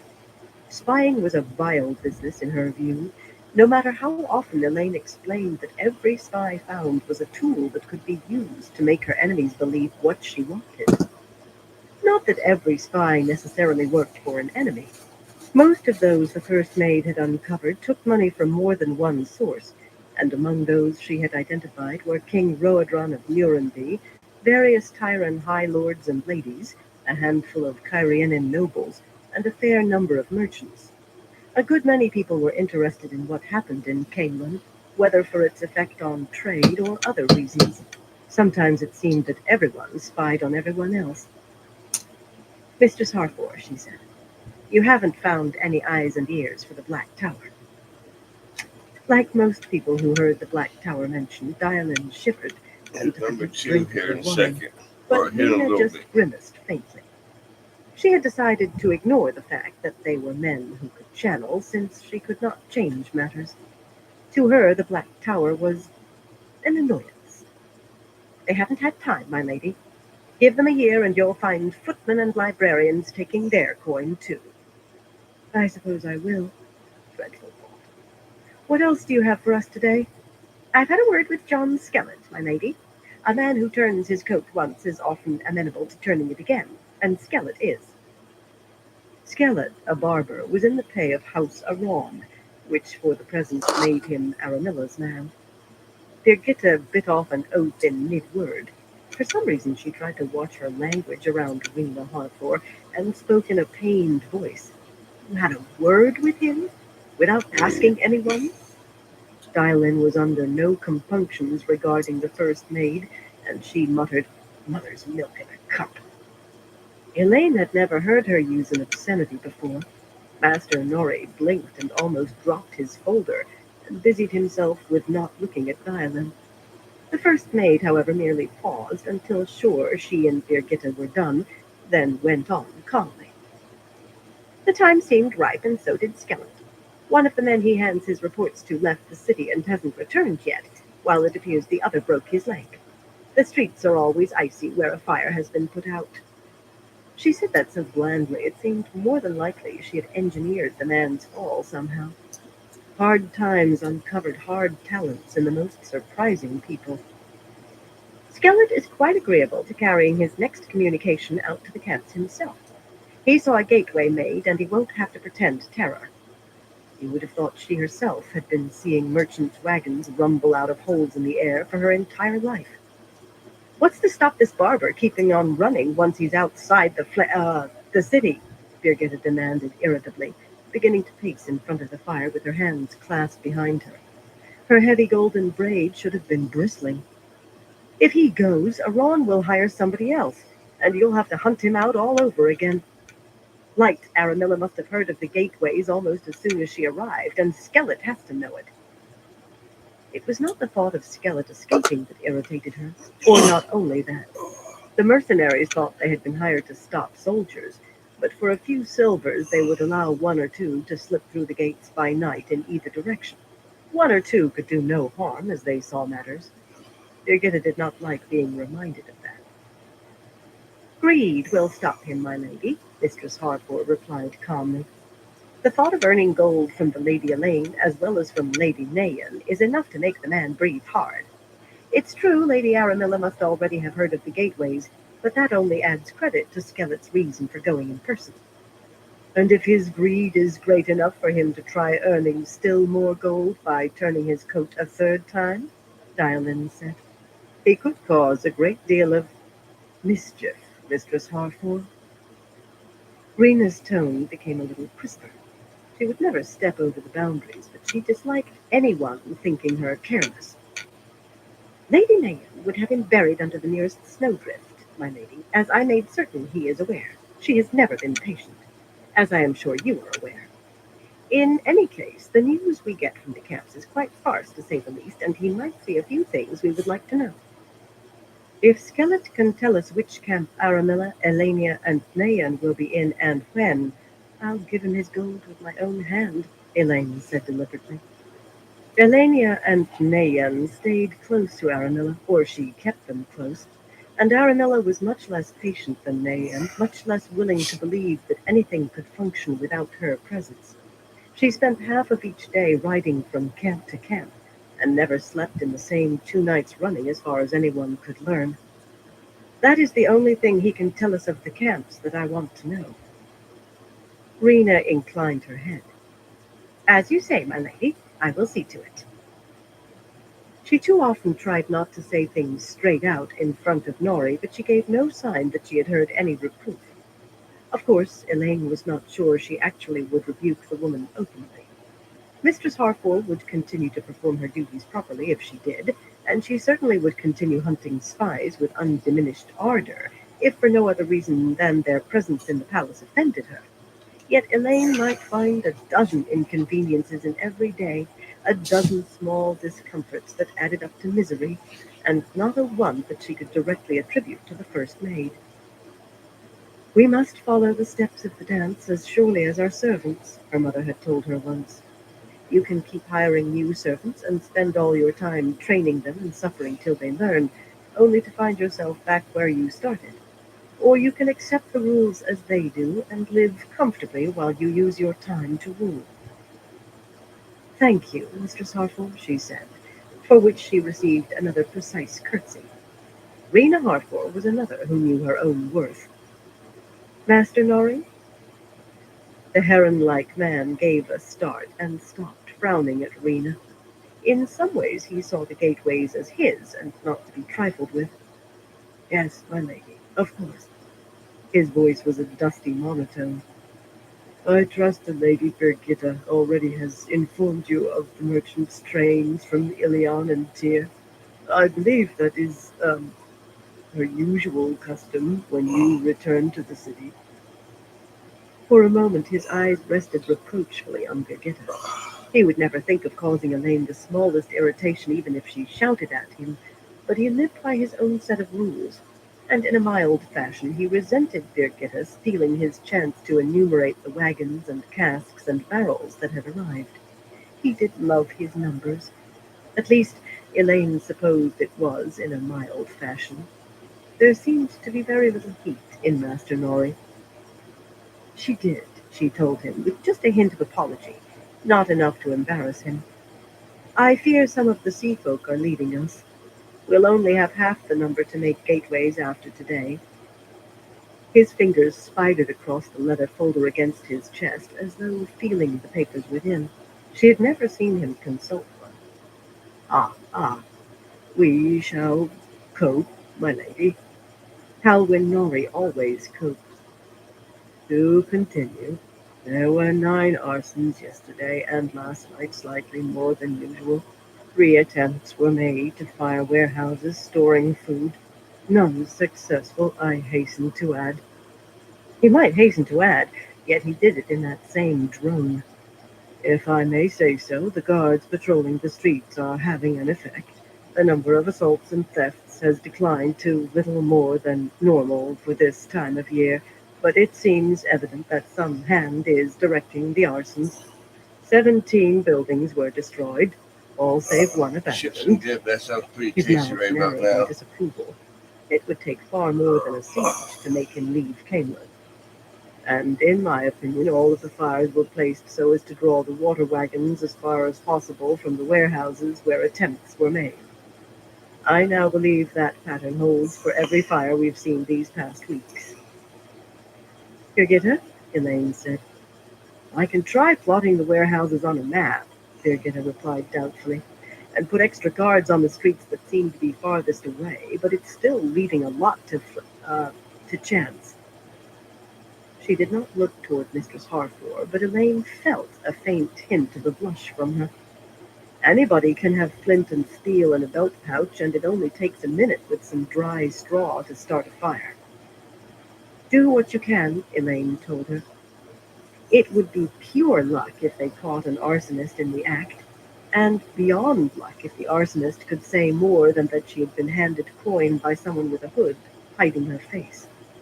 Tracing that gold back to Aramilla or Elenia or Nayan would require Matt Crawford's luck. Have you anything more, Master Norrie? Knuckling his long nose, he avoided her gaze. It has come to my attention, he said hesitantly, that Marn, Aron, and Sarand have all recently taken very large loans against the revenues of their estates. Mistress Harpo's eyebrows climbed before she got them under control. Peering into her teacup, Elaine discovered that she had actually emptied it. Bankers never told anyone how much they had loaned, to whom, or against what, but she did not ask how he knew. It would be embarrassing for both of them. She smiled when her sister took the cup, then grimaced when Avienda returned with it filled again. Avienda seemed to think she should drink weak tea till her eyes floated. Goat's milk was better, but dishwater for tea would do. Well, she would hold the bloody cup, but she did not have to drink. The mercenaries, Dialyn growled, the heat in her eyes enough to make a bear back up. I've said it before and I'll say it again. The trouble with sellswords is they don't always stay bought. She had opposed hiring mercenaries to help defend the city from the start, though the fact was that without them, Aramilla could have ridden in with her army by any gate she picked, or near enough. There simply had not been enough men to guard every gate properly otherwise, much less man the walls. Birgitta had opposed the mercenaries too, yet she had accepted Elaine's reasons, if reluctantly. She still distrusted them, but now she shook her head. Sitting on the arm of a chair near the fire, she rested her spurred boot on the seat. Mercenaries have a concern for their reputations, if not their honor. Changing sides is one thing. Actually betraying a gate is something else entirely. A company that did that would never be hired again anywhere. Aramilla would have to offer enough for a captain to live the rest of his life like a lord, and at least convince his men they'd be able to as well. Nari cleared his throat. Even that sounded dusty somehow. It seems they may have borrowed against the same revenue twice or even three times. The bankers, of course, are unaware of this as yet. Birgitta began to curse, then cut herself off. Dylan scowled at her wine hard enough to make it turn sour. Avienda squeezed Elaine's hand, just a quick pressure, quickly released. The fire crackled in a shower of sparks, some nearly reaching the carpets. The mercenary companies will have to be watched. Elaine raised a hand to forestall Birgitta. The other woman had not opened her mouth, but the bond shouted volumes. You will have to find the men for it somewhere. Light. They seem to be guarding against as many people inside the city as outside. It shouldn't take that many, but we need to know if they start to act strangely or secretively, Birgitta. That might be our only warning. I was thinking what to do if one of the companies does sell out, Birgitta said wryly. Knowing won't be enough unless I have men to rush to any gate I think is going to be betrayed.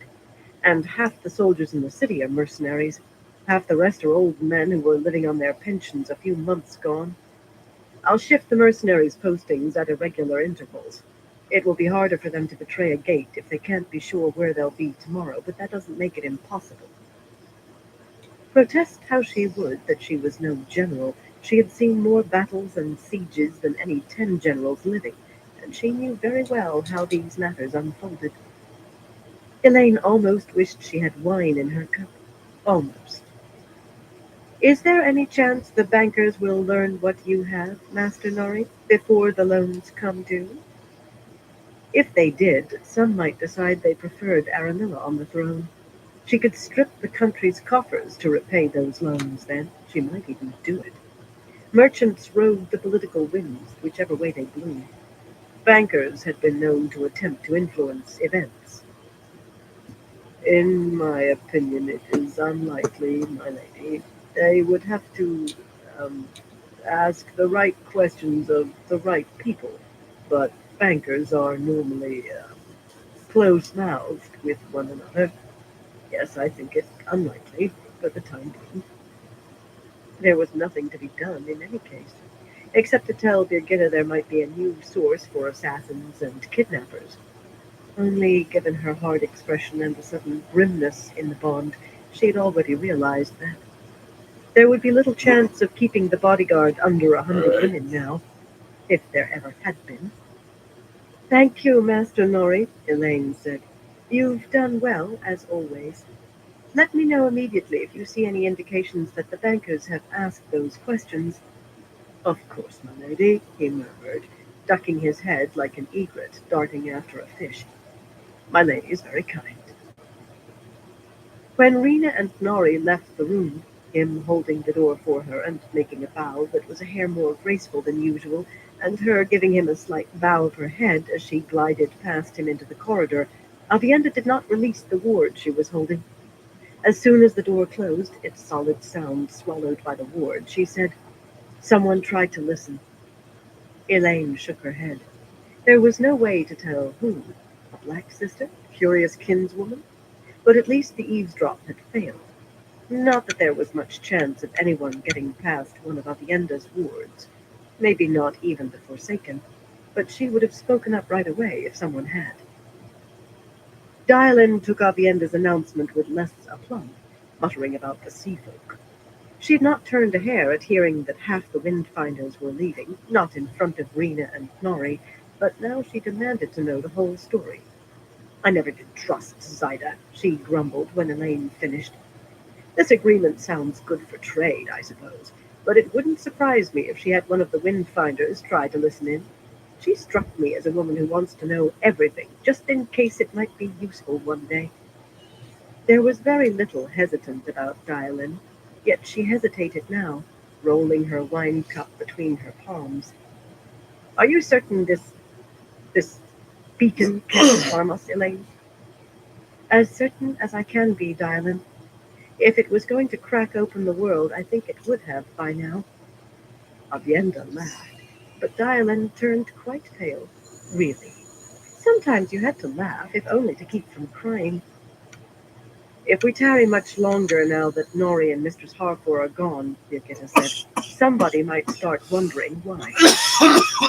She waved a hand at the wall, indicating the ward she slept in. She knew it was still in place, though.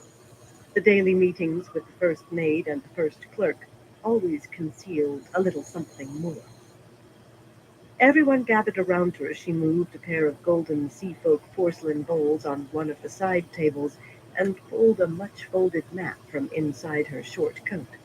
It rode there always, except when she slept, and then it resided beneath her pillow. Spread out, with empty wine cups at the corners to hold it flat, the map displayed Andor from the river Aranon to the border between Altara and Murundi. In truth, it could have been said to show all of Andor, since what lay farther west had been only half under Caemlyn's control for generations. It had hardly been a masterpiece of map to begin with, and creases obscured much of the detail, but it showed the terrain well enough, and every town and village was marked, every road and bridge and ford. Elaine set her teacup down at arm's length from the map to avoid spilling on it and adding more stains, and to rid herself of the wretched excuse for tea. The Borderlanders are moving, Birgitta said, pointing to the forests north of Caemlyn, to a spot above Andor's northmost border. But they haven't covered much ground. At this rate, they'll be well over a month getting close to Caemlyn. Swirling her silver cup, Dialin peered into the dark wine and looked up suddenly. I thought you northerners were used to snow, Lady Birgitta. Even now she had to probe, and telling her not to would only make her 10 times as certain that Birgitta was hiding secrets, and 20 times as determined to learn them. Avienda scowled at the older woman. When she was not in awe of Birgitta, sometimes she became fiercely protective of Birgitta's secrets. But Birgitta herself met Dialin's gaze levelly, with no hint of alarm in the bond. She had become quite comfortable with the lie about her origins. I haven't been back to Candor in a long time. That was simple truth, though it had been far longer than Dialin could have imagined. The country had not even been called Candor then. But no matter what you're used to, moving 200,000 soldiers, not to mention the light alone knows how many camp followers, is slow going in winter. Worse, I sent Mistress Okalin and Mistress Fote to visit some of the villages a few miles south of the border.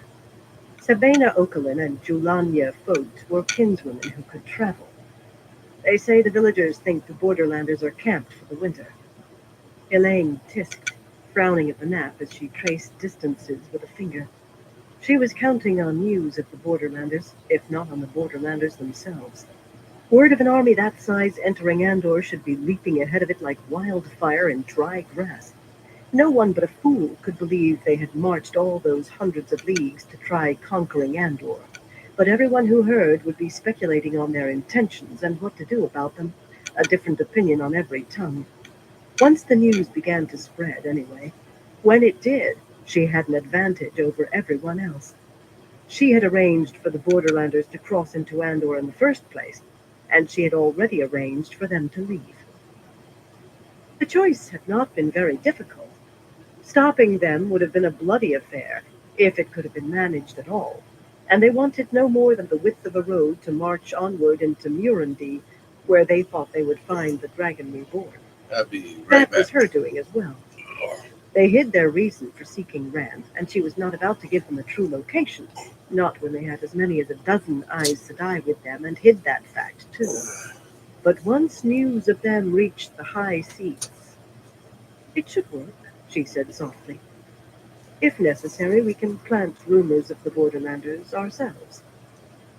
It should work, Dylan agreed, then added in a dark voice, as long as Bashir and Bale keep a close rein on their men. It's going to be a volatile mix, with Borderlanders, Aiel, and the Legion of the Dragon all within a few miles of one another, and I can't see how we can be sure the Ashaman will do something mad. She ended with a sniff. In her book, a man had to be mad in the first place, or he would never have chosen to become an Ashaman. Avienda nodded. She disagreed with Dylan almost as frequently as Birgitta did, but for the most part, the Ashaman were one thing they agreed on. I'll make sure the Borderlanders stay well clear of the Black Tower, Elaine reassured them, though she had done the same before. Even Dylan knew that Bale and Bashir would hold their forces in check. Neither man wanted a battle he did not need, and Davram Bashir certainly would not fight his own countrymen. But anyone had a right to be uneasy about the Ashaman and what they might do. She slid her finger from the six-pointed star identifying Camelin across the few miles to the ground the Ashaman had usurped. The Black Tower was not marked, but she knew all too well exactly where it lay. At least that was well away from the Lugard ruins. Sending the Borderlanders south into Murundi without upsetting the Ashaman would not be difficult. Her mouth compressed at the thought that she must not upset the Ashaman, but there was nothing to be done about it any time soon, so she mentally shifted the black-coated men to one side. What could not be dealt with now had to be dealt with later. And the others? She did not have to say more. 6 major houses remained uncommitted, at least to her or Aramilla. Dylan claimed they would all come to Elaine eventually, but they showed no sign of it so far. Sabina and Julania had been looking for word of those 6 too. Both women had spent the last 20 years as peddlers, accustomed to hard journeys, sleeping in stables or under the trees, and listening to what people did not say as much as to what they said. They made perfect scouts. It would be a great loss if they had to be shifted to helping keep the city supplied. Rumor has Lord Luan a dozen places, east and west. Frowning at the much-creased map as though Luan's position should have been marked on it, Birgitta muttered a curse, much viler than called for, now that Queen Harfor was absent. Always the next village over or the one beyond that. Lady Alorian and Lord Abella seem to have vanished completely, difficult as that has to be for a high seat. At least Mistress Oakelin and Mistress Fote haven't been able to find a whisper of them, or of any House Fendar or House Tremaine armsman either. Not a man or a horse. That was very unusual. Someone was exerting great effort. Abdullah was always a ghost when he wanted to be, Dylan muttered. Always able to catch you wrong-footed. Elorian. Brushing fingers against her lips, she sighed. The woman's too flamboyant to disappear. Unless she's with Abella or Luan. Or both of them. She was not happy with that idea, no matter what she said. As for our other friends, Birgitta said, Lady Arethella crossed out of Murundi 5 days ago. Here. She touched the map lightly, some 200 miles south of Camelin. 4 days ago, Lord Pelavar crossed about 5 or 6 miles west of that, and Lady Aemlin here, another 5 or 6 miles. Not together, Dylan said, nodding. Did they bring any Murandians? No? Good. They could be moving to their estates. If they move further apart, we'll know for certain. Those 3 houses made her most anxious of all. They could be heading home, Birgitta agreed, reluctantly as always when agreeing with Dylan. Drawing her intricate braid over her shoulder, she gripped it in a fist almost the way Nynaeve did. The men and horses must be worn out after marching into Murundi in winter, but all we can be sure of is that they're on the move. Avienda snorted. With her and elegant velvets, it was a startling sound. Always assume your enemy will do what you do not want. Decide what you least want them to do and plan on that. Aemlin, Arafella, and Pelabar aren't enemies, Dylan protested weakly. Wherever she believed their allegiance would fall in time, those three had announced their support of Dylan herself for the throne. Elaine had never read of any queen being forced onto the throne. That sort of thing might not have made it into the histories in any case. Yet Aemlin, Arafella, and Pelabar seemed willing to try, and not for hope of power for themselves. Dylan did not want the throne, but she would hardly be a passive ruler. The simple fact was that Morgase Trakan's final year had been marred by blunder after blunder, and few knew or believed that she had been a captive of one of the Forsaken during that time. Some houses wanted anyone except another Trakand on the throne, or thought they did. What is the last thing we want them to do? Elaine said. If they disperse to their estates, then they are out of it until spring at the earliest, and everything will be decided by then. The light willing it would. But if they continue on to Camelin, without the Murandians, they don't have enough armsmen to challenge Aramilla. Studying the map, Birgitta rubbed her chin. If they don't know by now that the Aiel and the Legion of the Dragon are staying out of this, they'll have to learn of it soon, but they'll want to be careful. None of them seems foolish enough to provoke a fight they can't win when they don't have to. I'd say they'll camp somewhere to the east or southeast where they can keep an eye on events and maybe influence what happens. Downing the last of her wine, which must have been cold by now, Dylan exhaled heavily and walked over to fill her cup again. If they come to Camelin, she said in a leaden tone, then they are hoping that Luan or Abella or Elorian will join them, perhaps all three. Then we must figure out how to stop them reaching Camelin before our plans come to fruit, without making them permanent enemies. Elaine worked to make her voice as sure and firm as Diamond's was dull. And we must plan what to do in case they arrive here too early.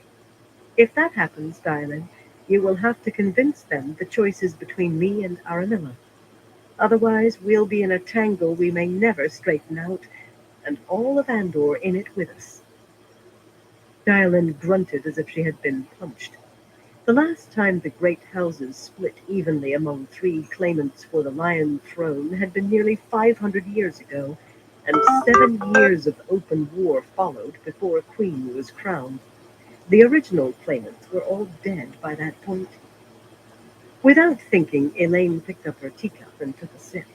The tea had gone cold, but honey exploded on her tongue. Honey? She looked at Avienda in astonishment, and her sister's lips quirked in a small smile. A conspiratorial smile, as if Birgitta did not know exactly what had happened. Even their strangely enhanced bond did not extend to her tasting what Elaine did, yet she had surely felt Elaine's surprise and pleasure on tasting the tea. Planting fists on hips, she adopted a censorious look. Or rather, she tried to. Despite all she could do, a smile crept onto her face, too. Abruptly, Elaine realized that Birgitta's headache was gone. She did not know when it had vanished, but it certainly was not there any longer. Hope for the best and plan for the worst, she said. Sometimes the best actually happens. Dial in, unaware of the honey or anything except that they were all three grinning, harumphed loudly. And sometimes it doesn't happen. If your clever scheme comes off exactly as planned, Elaine, we won't have any need for Aemlin or Elorian or the others, but it's a terrible gamble. All it takes to go wrong is... The left-hand door opened to admit a wave of cold, and an apple-cheeked woman with icy eyes and the golden knot of an under-lieutenant on her shoulder. She might have knocked first, but if so, the ward had sealed off the sound.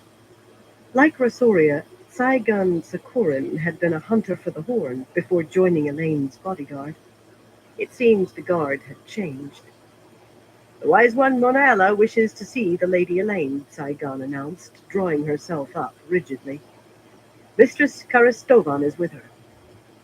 Sumiko could be put off, but not Monaella. Aramilla's people would as soon interfere with Aes Sedai as with the Aiel, yet only something important would have brought a wise one into the city. Birgitta knew that, too. She immediately began folding the map up again. Avienda let the warding dissipate and released the source. Ask them to come in, Elaine said. Mona Ella did not wait on Saigon, gliding into the room as soon as the ward vanished, her multitude of gold and ivory bracelets rattling as she lowered her shawl from shoulders to elbows in the comparative warmth.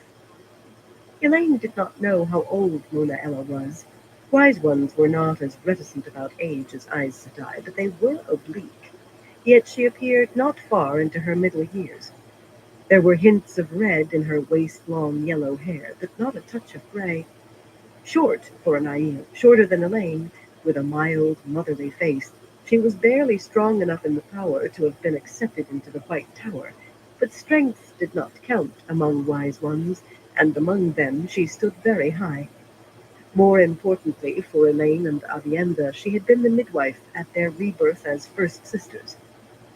Elaine offered her a curtsy, ignoring Diolin's disapproving sniff, and Avienda made a deep bow, folding herself over her hands. Aside from the duties owed to her midwife under Aiel customs, she was still only an apprentice wise one after all. I assume your need for privacy has ended since you lowered the ward, Mona Ella said. And it is time I checked on your condition, Elaine Trakand. It should be done twice in the month until full term. Why was she frowning at Avienda? Oh, right, the velvets. And I have come to see what she does, Sumiko added, following the wise one into the room. Sumiko was imposing, a stout woman with confident eyes, in well-cut, red-belted yellow wool, with silver combs in her straight black hair, and a red-enameled silver circle pin on the high neck of her dress. She might have been a noblewoman or a successful merchant. Once she had shown a certain diffidence, at least around Aes Sedai, but no longer. Not with Aes Sedai or soldiers of the Queen's Guards. You may go, she told Saigon. This doesn't concern you, or with nobles for that matter. You may leave too, Lady Dylin, and you, Lady Birgitta. She studied Avienda as if considering adding her to the list. Avienda may remain, Mona Ella said. She is missing a great many lessons, and she must learn this sooner or later. Sumiko nodded in acceptance of Avienda, but she kept a coolly irritating gaze on Dylin and Birgitta. Lady Dylin and I have matters to discuss, Birgitta said, stuffing the folded map back under her red coat as she started for the door. I'll tell you tonight what we've thought of, Elaine. Dylin gave her a sharp look, almost as sharp as the one she had given Sumiko, but she set her wine cup on one of the trays and made her courtesies to Elaine, then waited with visible impatience while Birgitta bent to murmur at length in Mona Ella's ear, and the wise one replied briefly, but just as quietly. What were they whispering about? Probably goat's milk. Once the door closed behind Saigon and the other two women, Elaine offered to send for more wine, since what was in the pitchers was cold, but Sumiko declined curtly, and Mona Ella politely, if rather absently. The wise one was studying Avienda with such intensity that the younger woman began to redden and looked away, gripping her skirts.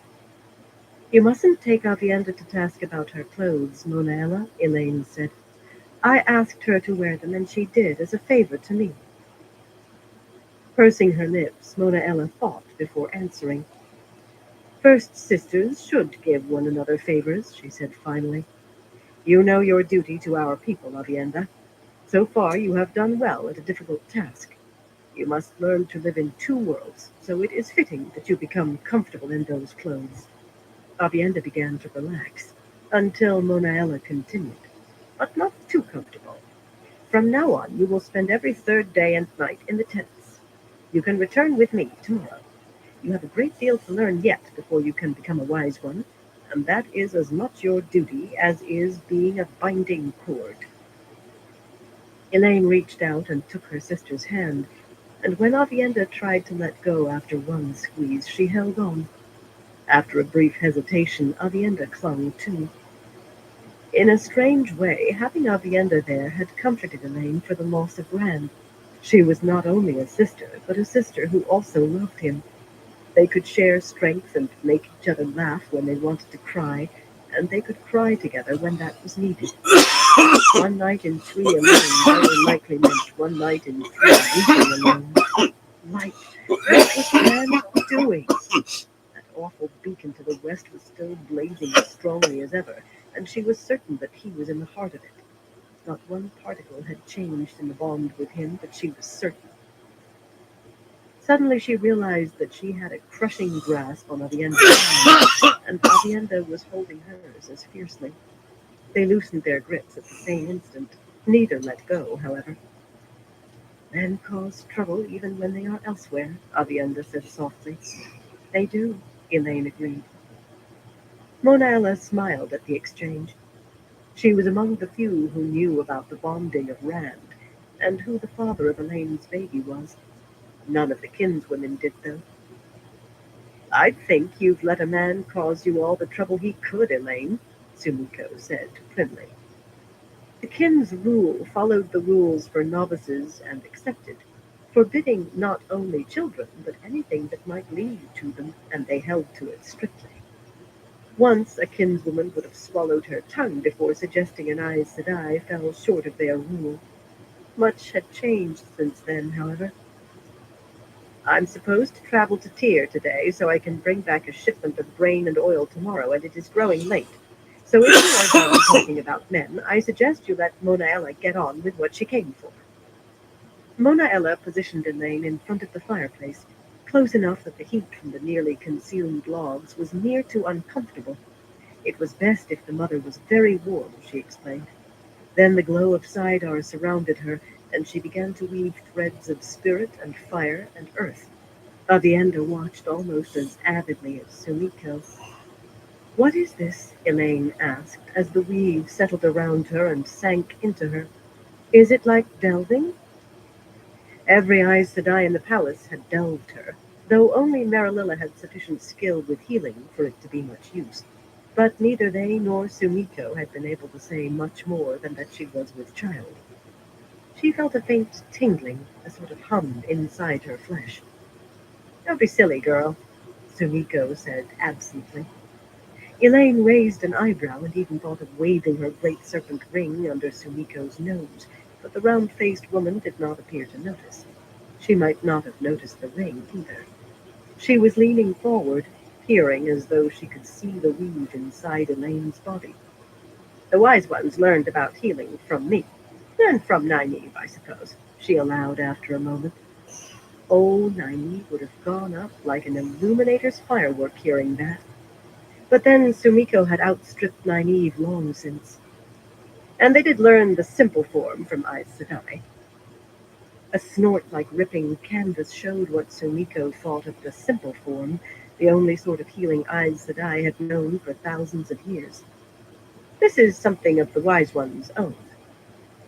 "It is called caressing the child," Mona Ella said in an abstracted voice.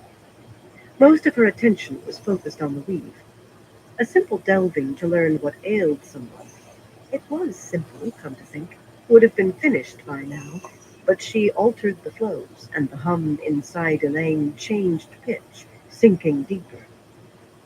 "It may be some part of healing, a sort of healing, but we have known this since before we were sent to the Threefold Land. Some of the ways the flows are used are similar to what Sumiko Karastovan and Nynaeve Almira showed us. In caressing the child, you learn the health of mother and child, and by changing the weaves, you can cure some problems of either. But they will not work on a woman who is not, or on a man, of course."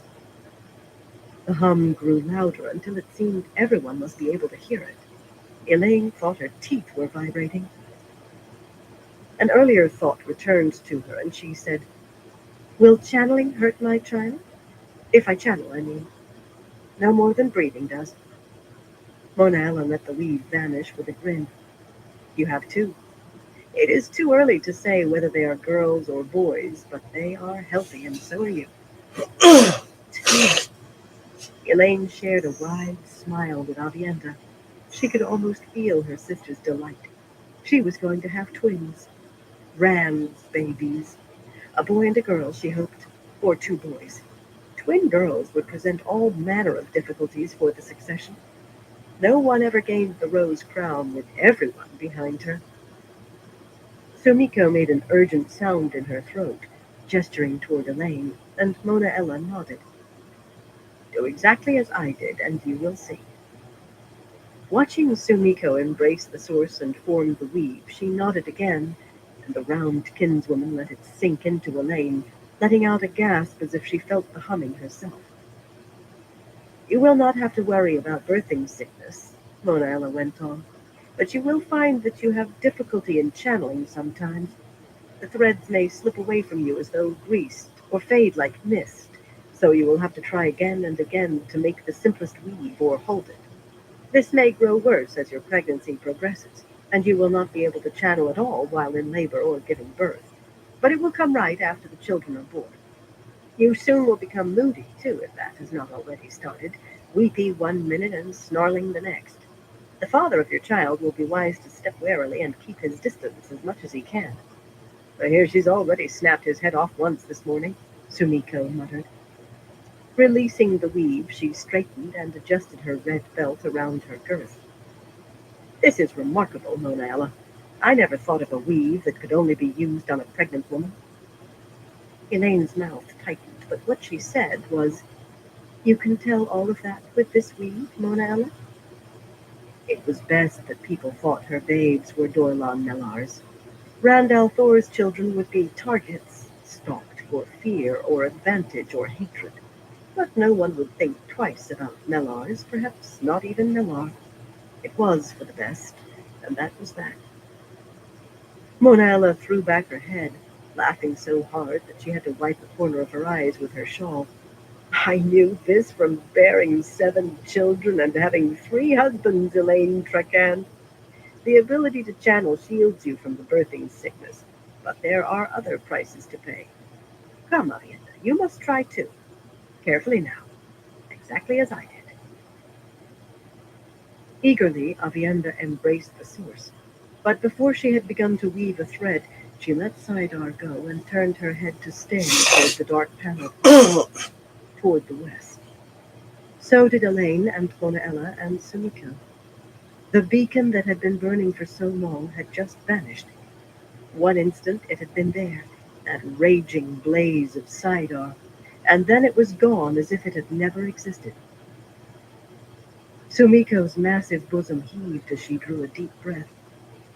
I think something very wonderful or very terrible has happened today, she said softly. And I think I am afraid to learn which. Wonderful, Elaine said. It was done, whatever it was, and Rand was alive. That was wonderful enough. Mona Ella glanced at her quizzically. Knowing about the bond, she could puzzle out the rest, but she only fingered one of her necklaces in a thoughtful manner. In any case, she would pry it out of Avienda soon enough. A knock at the door made them all start. All but Mona Ella, anyway. Pretending not to see the other women jump, she focused a little too intently on adjusting her shawl, which made the contrast all the greater. Sumiko coughed to hide her embarrassment. Come, Elaine said loudly. A half shout was necessary to be heard through the door, even without a ward. Casella put her head into the room, plumed hat in hand, then came in the rest of the way and closed the door carefully behind her. The white lace at her neck and wrists was fresh, the lace and lions on her sash gleamed, and her breastplate sparkled as if freshly burnished, but obviously she had gone right Hey, back on Rapid duty after Burrito, cleaning how up you from doing? their overnight trip. Forgive me for interrupting, my lady, but I thought you should know right away. The sea folk are in a frenzy, those that are still here. It seems one of their apprentices has gone missing. What else? Elaine said. A missing apprentice might be bad enough, but something in Hope you're doing Casella's good, face Rapid. told her there was more. Guardswoman Azeri happened to tell me that she saw Marililla Sedai leaving the palace about 3 hours ago, Casella said reluctantly. Marililla and a woman who was cloaked and hooded. They took horses and a loaded pack mule. Urith said the second woman's hands were tattoos. My lady, no one had any reason to be looking for. Elaine waved her to silence. No one did anything wrong, Casella. No one will be blamed.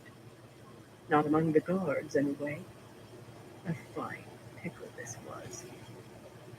Talan and Matara, the two apprentice windfinders, were Hell yeah. very strong in the power. And if Marililla had been able to talk either one into trying to become Aes Sedai, she might have I'll been do able to that with convince y'all. herself Let me that load one taking the up. girl where she could be entered into the novice book was reason enough to evade her own promise to teach the windfinders. Who would be more upset over losing Marililla, and more than furious over the apprentice? They would blame everyone in sight, and Elaine most of all. "Is this general knowledge about Marililla?" she Before I asked. do dab and get that "Not yet, ready, my give lady. me 1 But second. whoever saddled their horses and loaded that mule won't hold their tongues. Stable hands don't have much to gossip about. More of a brush fire than a pickle, then, and small chance of putting it out before it reached the barns." "I hope you will dine with me later, Monella," Elaine said. "But you must forgive me now." Duty to her midwife or no, she did not wait for the other woman's assent. Trying to douse the fire might be enough to stop the barns from catching, maybe. "Casela, inform Birgitta and tell her I want an order sent to the gates immediately to watch for Marilyn." I know. She may be out of the city already, and the gate guards won't stop an Aes Sedai anyway. But maybe they can delay her, or frighten her companion into scuttling back into the city to hide. "Sumiko, would you ask Rihanna to assign every kinswoman who can't travel to start searching through the city? It's a small hope, but Marililla may have thought it was too late in the day to start out. Check every inn, including the Silver Swan, and—" She hoped Rand had done something wonderful today, but she could not waste time even thinking about that now. She had a throne to gain and angry Ata Amir to deal with. Before they could vent their anger on her, it was to be hoped. In short, it was a day like every other since she returned to Camelin, and that meant her hands were quite full enough. Chapter 15. Gathering Darkness. The evening sun was a ball of blood on the treetops, casting a lurid light across the camp, a widely spaced sprawl of horse lines and canvas-covered wagons and high-wheeled carts and tents in every size and sort, with the snow between trampled to slush. Not the time of day or sort of place that Elenia wished to be on horseback. The smell of boiling beef wafting from the big black iron cookpots was enough to turn her stomach. The cold air frosted her breath and promised a bitter night to come, and the wind cut through her best red cloak without regard for the thick lining of plush white fur. Snowfox was supposed to be warmer than other furs, but she had never found it so. Holding the cloak closed with one gloved hand, she rode slowly and tried very hard, if not very successfully, not to shiver. Given the hour, it seemed more than likely she would be spending the night here, but as yet she had no idea where she would sleep. Doubtless in some lesser noble's tent, with the lord or lady shuffled off to find haven elsewhere and trying to put the best face on being evicted. But Aranella liked leaving her on Time to tenterhooks do a until the dab very now. last, Just about gotta wait beds for and it to everything heat up. else. One suspense was no sooner dispelled than another replaced it. Plainly, the woman thought the constant uncertainty would make her squirm, perhaps even strive to please.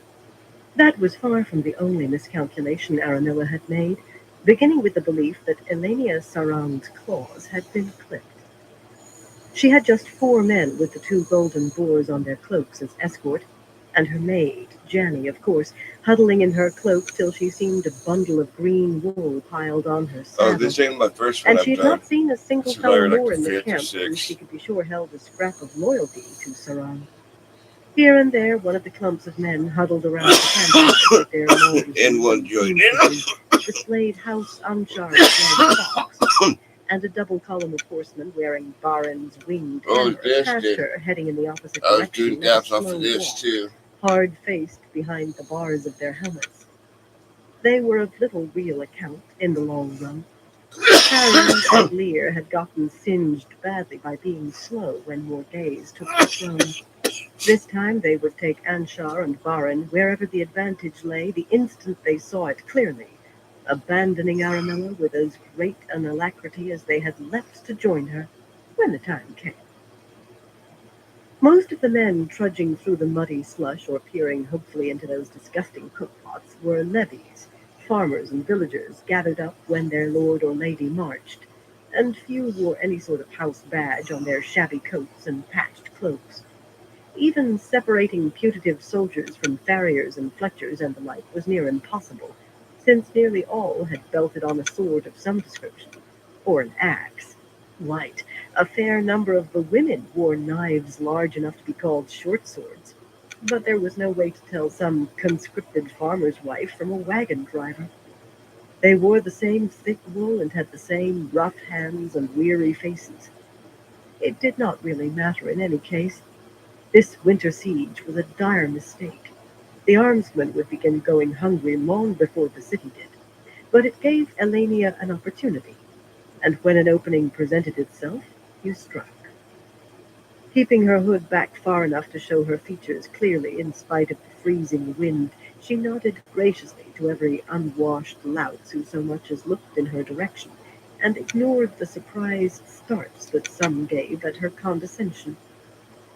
Most would remember her affability, remember the golden boars her escort wore, and know that Elenia Sarand had taken notice of them. On such a foundation, power was built. A high seat as much as a queen stood atop a tower built of people.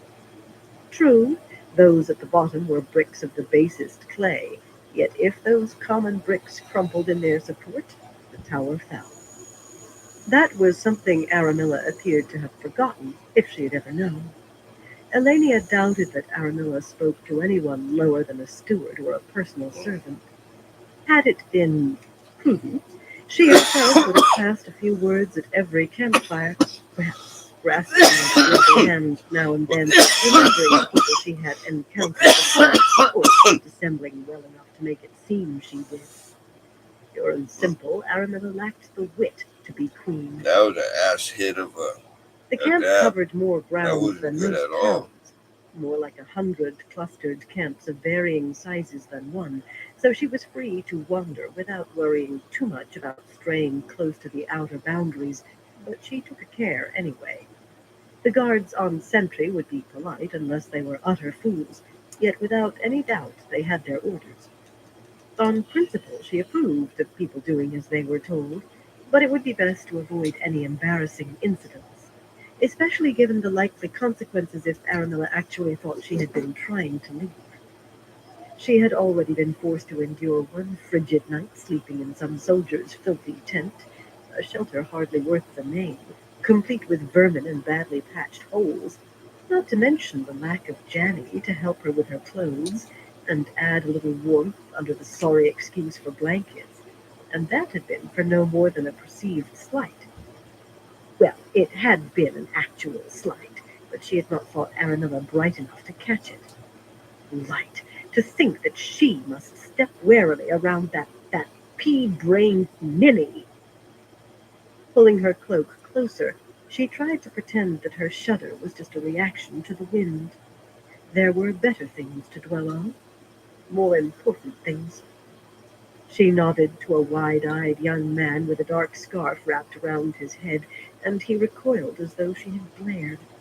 Fool peasant. It was grating to think that only a few miles away that young chit Elaine sat snug and warm in the comfort of the royal palace, attended by scores of well-trained servants, and likely without two thoughts in her head beyond what to wear tonight for supper prepared by the palace cooks. Rumor had the girl with child, possibly by some guardsman. It might be so. Elaine had never possessed any more sense of decency than her mother. Darling was the brain there, a sharp mind, and dangerous notwithstanding her pathetic lack of ambition, perhaps advised by an Aes Sedai. There must be at least one real Aes Sedai among all those absurd rumors. So many fabulations drifted out of the city that telling reality from nonsense became difficult. Sea folk making holes in the air, absolute drivel. Yet the White Tower clearly had an interest in putting one of its own on the throne. How could it not? Even so, Tarvalin seemed to be pragmatic when it came to these matters. History clearly showed that whoever reached the Lion Throne would soon find that she was the one the Tower actually had favored all along. The Aes Sedai would not lose their connection to Andor through a lack of nimbleness, particularly not with the tower itself riven. Elenia was as certain of that as she was of her own name. In fact, if half what she heard of the tower's situation was true, the next Queen of Andor might find herself able to demand whatever she wanted in return for keeping that connection intact. In any event, no one was going to rest the rose crown on her head before summer at the earliest, and a great deal could change before then. A very great deal. She was making her second round of the camp when the sight of another small mounted party ahead of her, picking its slow way between the scattered campfires in the last light, made her scowl and draw rein sharply. The women were cloaked and deeply hooded, one in strong blue silk lined with black fur, the other in plain gray wool, but the silver triple keys worked large on the four armsmen's cloaks named then clearly enough. She could think of any number of people she would rather encounter than Lily and the wrong. Then, while Aramilla had not precisely forbidden them to meet without her, Elenia heard her teeth grind as much as felt them, and forced her face smooth. For the moment it seemed wisest not to step, especially when there seemed no advantage to such a meeting. Unfortunately, Nayan saw her before she could turn aside. The woman spoke hastily to her escort, and, while armsmen and maid were still bowing in their saddles, spurred toward Elenia at a pace that sent clods of slush flying from her black gelding's hooves. The light burned the fool. On the other hand, whatever was goading Nayan to recklessness would be valuable to know, and dangerous not to. It might, but finding out presented its own dangers. Stay here, and remember that you've seen nothing, Elenia snapped at her own meager retinue, and dug her heels into Dawn Wind's flanks without waiting for any reply. She had no need for elaborate bows and courtesies every time she turned around, not beyond what seemliness demanded, and her people knew better than to do anything other than what she commanded. It was everyone else she had to worry about, burn them all. As the long-legged girl sprang forward, she lost her grip on her cloak, and it streamed behind her like the crimson banner of Saran. She refused to gather the cloak under control, flailing around in front of farmers and the light alone knew who, so the wind razored through her riding dress, Cheers, another fire. reason for irritation. Nayan at least had the sense to slow and meet her little more than halfway, beside a pair of heavily laden carts with their empty shafts lying in the muck. The nearest fire was almost 20 paces away, and the nearest tents farther, their entry flaps laced tight against the cold. The men at the fire were intent on the big iron pot steaming over the flames, and if the stench from it was enough to make Elenia want to empty her stomach, at least the wind that fired the steam would keep stray words from their ears. But they had better be important words. With a face as pale as ivory in its frame of black fur, Nayan might have been called beautiful by some, despite more than a hint of harshness around her mouth, and eyes as cold as blue ice. Straight-backed and outwardly quite calm, she seemed untouched by events. Her breath, making a white mist, was steady and even. "Do you know where we are sleeping tonight, Elenia?" she said coolly. Elenia made no effort at all to stop from glaring. "Is that what you want?" Risking Aramilla's displeasure for a brainless question. The thought of risking Aramilla's displeasure, the thought that Aramilla's displeasure was something she needed to avoid, made her snarl. "You know as much as I, Nayan." Tugging at her reins, she was already turning her mount away when Nayan spoke again, with just a hint of heat. "Don't play the simpleton with me, Elena. And don't tell me you aren't as ready as I am to chew off your own foot to escape this trap. Now, can we at least pretend to civility?" Elenia kept Dawn Wind half turned away from the other woman and looked at her sideways, past the fur-trimmed edge of her hood. That way she could keep an eye on the men crowding around the nearest fire, too. No house badges displayed there. They could belong to anyone. Now and then one fellow or another, shielding bare hands in his armpits, glanced toward the two ladies on horseback, but their real interest was on shuffling near enough the fire to get warm. That, and how long it was going to take for the beef to boil down to something approaching mush. That sort seemed able to eat anything. "You think you can escape?" she asked, quietly. Civility was all very well, but not at the expense of remaining here for all to see any longer than absolutely necessary. If Nayan saw a way out, though, how? The pledge you signed to support Marn has been posted across half of Andor by now. Besides, you can hardly think Aramilla will just allow you to ride away. Nayan flinched, and Elena could not help a tight smile. The woman was not so untouched as she feigned. She still managed to keep her voice level, though. "I saw Jared yesterday, Elenia, and even at a distance he looked like a thundercloud, galloping fit to break his mount's neck and his own. If I know your husband, he's already planning a way to cut you out of this. He would spit in the Dark One's eye for you." That was true, he would. "I'm sure you can see it would be best if I were part of those plans." "My husband signed the same pledge you did, Nayan, and he is an honorable man." He was too honorable for his own good, in simple fact. But what Elenia wanted had been his guide since before their wedding vows. Jared had signed the pledge because she wrote and told him to. Not that she had any choice, as matters were. And he would even repudiate it, however reluctantly, if she were mad enough to ask it. Of course, there was the difficulty in letting him know what she did want at the moment. Aramilla was very careful not to let her within a mile of him. She had everything in hand, as far as she could in the circumstances, but she needed to let Jared know, if only to stop him from cutting her a way out. Spit in the Dark One's eye? He could take them both to ruin in the belief he was helping her, and he might do it, even knowing it meant their ruination. It required a great effort not to allow the frustration and fury suddenly welling up inside her to show on her face, but she covered the strain with a smile. She took considerable pride in being able to produce a smile for any situation. This one held a touch of surprise and a touch of disdain. "I'm not planning anything, Nayan, and neither is Jared, I'm sure. But if I were, why would I include you?" "Because if I am not included in those plans," Nayan said bluntly, "Aramilla might learn of them. She may be a blind fool, but she'll see once she's told where to look. And you might find yourself sharing a tent with your betrothed every night, not to mention protected by his armsmen."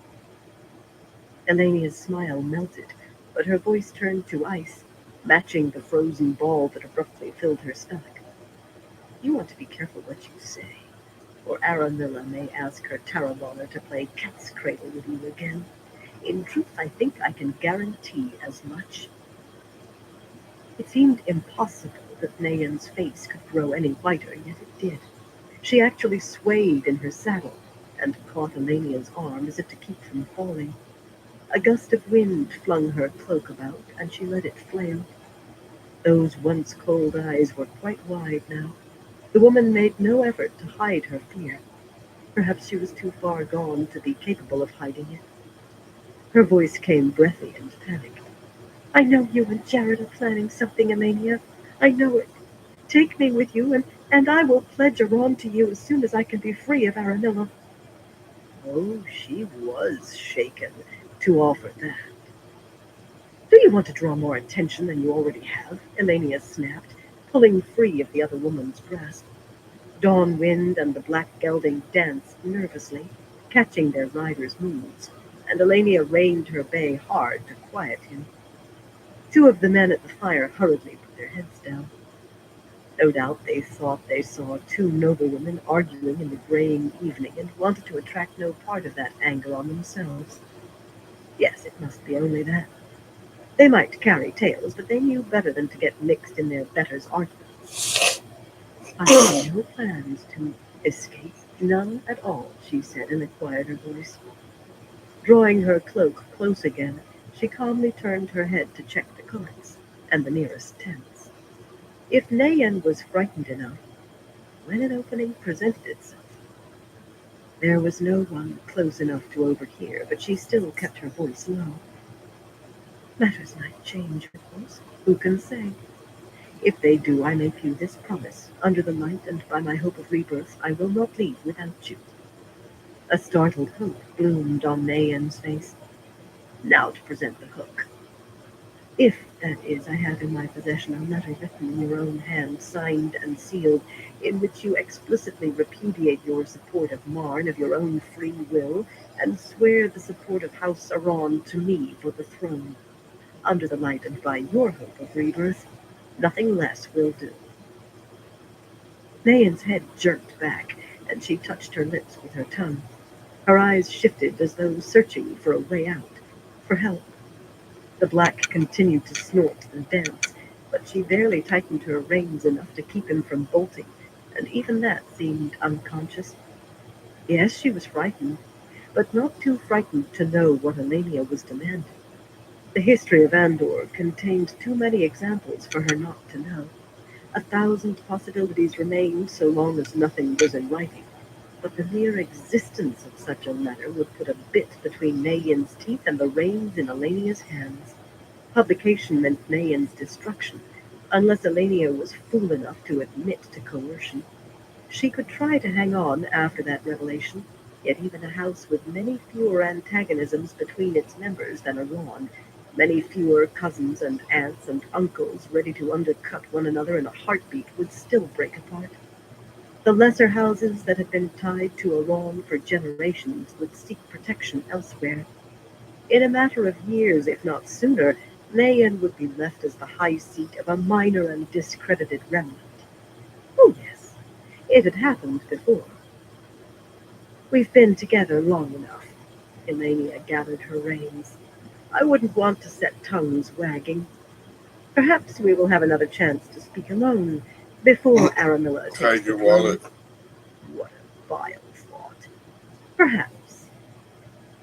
The other woman exhaled as if all of the breath in her body were leaking out, but Elenia went on about turning her horse away, neither slowly nor in haste, not stopping until Nayan said urgently, "Wait!" Looking back over her shoulder, she did just that. Waited, without speaking a word. What needed to be said had been said. All that remained was to see whether the woman was desperate enough to deliver herself into Elenia's hands. She should be. She had no Jared to work for her. In fact, anyone in Iran who suggested that Nayan needed rescuing likely would find herself imprisoned for thwarting Nayan's expressed will. Without Elenia, she could grow old in captivity. With the letter, though, her captivity would be of a different kind. With the letter, Elenia would be able to allow her every appearance of complete freedom. Apparently, she was bright enough to see that. Or maybe just frightened enough of the Tarabonner. "I will get it to you as soon as I can," she said at last, in a resigned voice. "I look forward to seeing it," Elenia murmured, barely bothering to mask her satisfaction. "But don't wait too long," she almost added, and just stopped herself. Nayan might be beaten, but a beaten foe could still put a knife in your back if goaded too far. Besides which, she feared Nayan's threat as much as Nayan feared hers, perhaps more. So long as Nayan did not know that, however, her blade had no point. As she rode back to her armsman, Elenia's mood was more buoyant than it had been certainly since before her rescuers had turned out to be Aramilla's men. Perhaps since before Dylan had imprisoned her in Arengil in the first place, though she'd never lost hope there. Her prison had been the governor's house, quite comfortable, even if she had to share an apartment with Naya. Communicating with Jared certainly had presented no problem, and she thought she had made some inroads with the Queen's guards in Arengil. So many of them had been new come out of Chiron that they were unsure where their true loyalties lay. Now, this wonderfully fortuitous encounter with Nayan lifted her spirits so much that she smiled at Janny and promised her a bevy of new dresses once they were inside Kayla, which produced a properly grateful smile from the plump-cheeked woman. Elenia always bought new dresses for her maid when she felt particularly good. everyone fine enough for a successful merchant. It was one way to ensure loyalty and discretion, and for 20 years Janny had delivered both. The sun was only a red rim above the trees now, and it was time to find Aramilla so she could be told where she was sleeping tonight. A light said it was a decent bed, in a warm tent that was not too smoky, with a decent meal beforehand. She could not ask more at present. Even that did not dent her mood, though. She not only nodded to the clusters of men and women they rode past, she smiled at them. She almost went so far as to wave. Matters were progressing better than they had in quite some time. Nayan was not simply disposed of as a rival for the throne. She had been leashed and brought to heel for as Oh, that visitors, sucks. and that would be sufficient to bring Karen and Lear. And there were those who would accept anyone other than another Trakand on the throne. Elorian, for one. Morghese had had her flogged. Elorian would never stand for any Trakand. Aemlyn, Arathella, and Abella were possibilities too, with their own grievances that could be exploited. Perhaps Elevar or Luon as well. She had her feelers out. And she would not squander the advantage of Cainlin, as that hoyden Elaine had. Historically, holding Cainlin was enough to gather the support of at least 4 or 5 houses by itself. The timing would be key, certainly, or all the advantage would fall to Aramilla. But Elenia could already see herself seated on the lion throne with the high seats kneeling to swear fealty. She already had her list of which high seats would need to be replaced. No one who had opposed her was going to be allowed to cause her trouble later. A series of unfortunate accidents would see to that. A pity she could not choose their replacements, but accidents I'll could be happen right with back. incredible frequency. They were like Her to happy join. contemplation was shattered by the scrawny man who suddenly came up beside her on a stocky gray, his eyes feverishly bright in the fading light. For some reason, Nason had sprigs of green fur stuck in his thin white hair. It made him look as if he had been climbing in a tree, and his red silk coat and cloak were so worked with brightly colored flowers they could have passed for Ilianer carpets. He was ludicrous.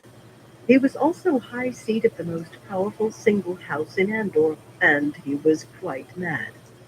Elenia, my darling treasure, he braved, spraying spittle. How sweet the sight of you is to my eyes. You make honey seem stale and roses drab. Without need for conscious thought, she hastily reined Dawn Wind back and to the right, putting Jenny's brown mare between her and him. I'm not your betrothed, Mason, she snapped, seething at having to say that aloud for everyone to hear. I am married, you old fool. Wait, she added, flinging up a hand. The imperative word and the gesture were for her armsmen, who had laid hands on sword hilts and were glaring at Mason. Some 30 or 40 men wearing House Cairn's sword and star were following the man, and they would not hesitate to cut down anyone they thought was threatening their high seat. Some already had blades half drawn. They would not harm her, of course. Nason would have them hanged to a man if she was even bruised. Right. She did not know whether to laugh or cry over that. Are you Yeah, this still had to be the afraid of last that joint young oaf because Jared? I Nason got to get demanded, up angling his mount to follow her. somewhat He early has no right to keep bothering you. because The better man won, and he should acknowledge I it. go I'll fishing with challenge him. most One hated. hand, plainly bony even in its tight red glove, fumbled at a sword he probably had not drawn in 20 years. I will cut him down like a dog for frightening you. Elenia moved Dawn Wind deftly, so they described the circle around Janny, who murmured apologies to Mason and pretended to take her mare out of his way while And it getting in. has a little bit of Mentally, wax on it Elenia too. added little embroidery to the dresses she would buy. Addle-pated as he was, Mason could go in a blink from honeyed words of courtly love to groping at her as if she were the lowest sort of tavern maid. That she could not endure, not again, certainly not in public. Circling, she forced a worried smile onto her face, though in truth The smile took more effort than the worry. If this old fool forced Jared to kill him, it would ruin everything. You know I could not abide to have men fight over me, Nathan. Her voice was breathy and anxious, but she did not try to control it. Breathy and anxious suited well enough. How could I love a man with blood on his hands? The ridiculous man frowned down that long nose till she began to wonder whether she had gone too far. He was mad as a spring hare, but not in everything, not always. I had not realized you were so sensitive, he said finally, without stopping his efforts to ride around Janny. His decrepit face brightened. But I should have known. I will remember from now on. Jared may live, so long as he doesn't pester you. Abruptly he seemed to notice Janny for the first time, and with an irritated grimace he raised his hand high, balling it into a fist. The plump woman visibly steeled herself for the blow without moving aside, and Elenia gritted her teeth. Silk embroidery, definitely unsuitable for a maid, but Janny had earned it. Lord Nason, I have been looking for you everywhere, a woman's simpering voice cried, and the circling stopped. Elenia exhaled in relief as Aramilla rode up in the twilight with her entourage, and had to stifle a surge of fury at feeling relief. In over-elaborately embroidered green silk, with lace under her chin and at her wrists, Aramilla was plump verging on stout, with a vacuous smile and brown eyes that were always wide with affected interest, even when there was nothing to be interested in.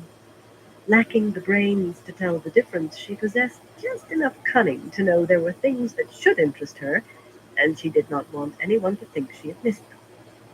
The only real concern she had was her own comfort and the income to insure it, and the only reason she wanted the throne was that the royal coffers could provide greater comfort than the revenues of any high seat. Her entourage was larger than Nason's, though only half were armsmen wearing the 4 moons of her house. For the most part, hangers-on and sycophants made up the rest, lesser lords and ladies of minor houses, and others willing to lick Aramilla's wrist for a place near power. She did love people to fawn over her. Nayan was there, too, on the edge of the group with her armsman and maid, apparently cool-eyed and in control of herself once more, but keeping well away from Jacques Lunault, a lean man with one of those farcical Tarabonner veils covering his huge mustaches, and a conical cap pushing the hood of his cloak to a ridiculous height. The fellow smiled too much as well. He hardly looked like a man who could reduce someone to begging with just a few chords. Aramilla, Mason said in a confused tone, then frowned at his fist as if surprised to find it raised. Lowering his hand to the pommel of his saddle, he beamed a smile at the silly woman. Aramilla, my dear, he said warmly. Not with the sort of warmth he often directed at Elenia. Somehow it seemed he had become at least half convinced that Aramilla was his daughter, and his favorite at that. Once Eladia had heard him reminiscing at length with the woman about her mother, his last wife, dead nearly 30 years now. Aramilla managed to hold her end of the conversation, too, though she had never met Nudella Caron as far as Elenia knew. Still, despite all his fatherly smiles for Aramilla, his eyes sought through the shadowed crowd on horseback behind her, and his face relaxed when he found Sylvaise, his granddaughter and heir, a sturdy, placid young woman who met his gaze, unsmiling, then pulled her dark fur-lined cowl well forward. She never smiled or frowned or showed any emotion at all that Elenia had ever detected, just kept an unvarying cow-like expression. Plainly, she had a cow's wits, too. Aramilla kept Sylvaise closer than she did Elenia or Nayan, and so long as she did, there was no chance that Mason would be forced to retire from his honors. He was mad, assuredly, but sly. I hope you're taking good care of my little Sylvaise, Aramilla, he murmured. There are fortune hunters everywhere, So and I Sunday want the fishing darling today, girl kept safe. Not too Of long course ago, I they stocked it with am, some trout. Aranella So replied, brushing her overfed mare past Elenia without so much as a glance. Her tone was honey-sweet and sickeningly doting.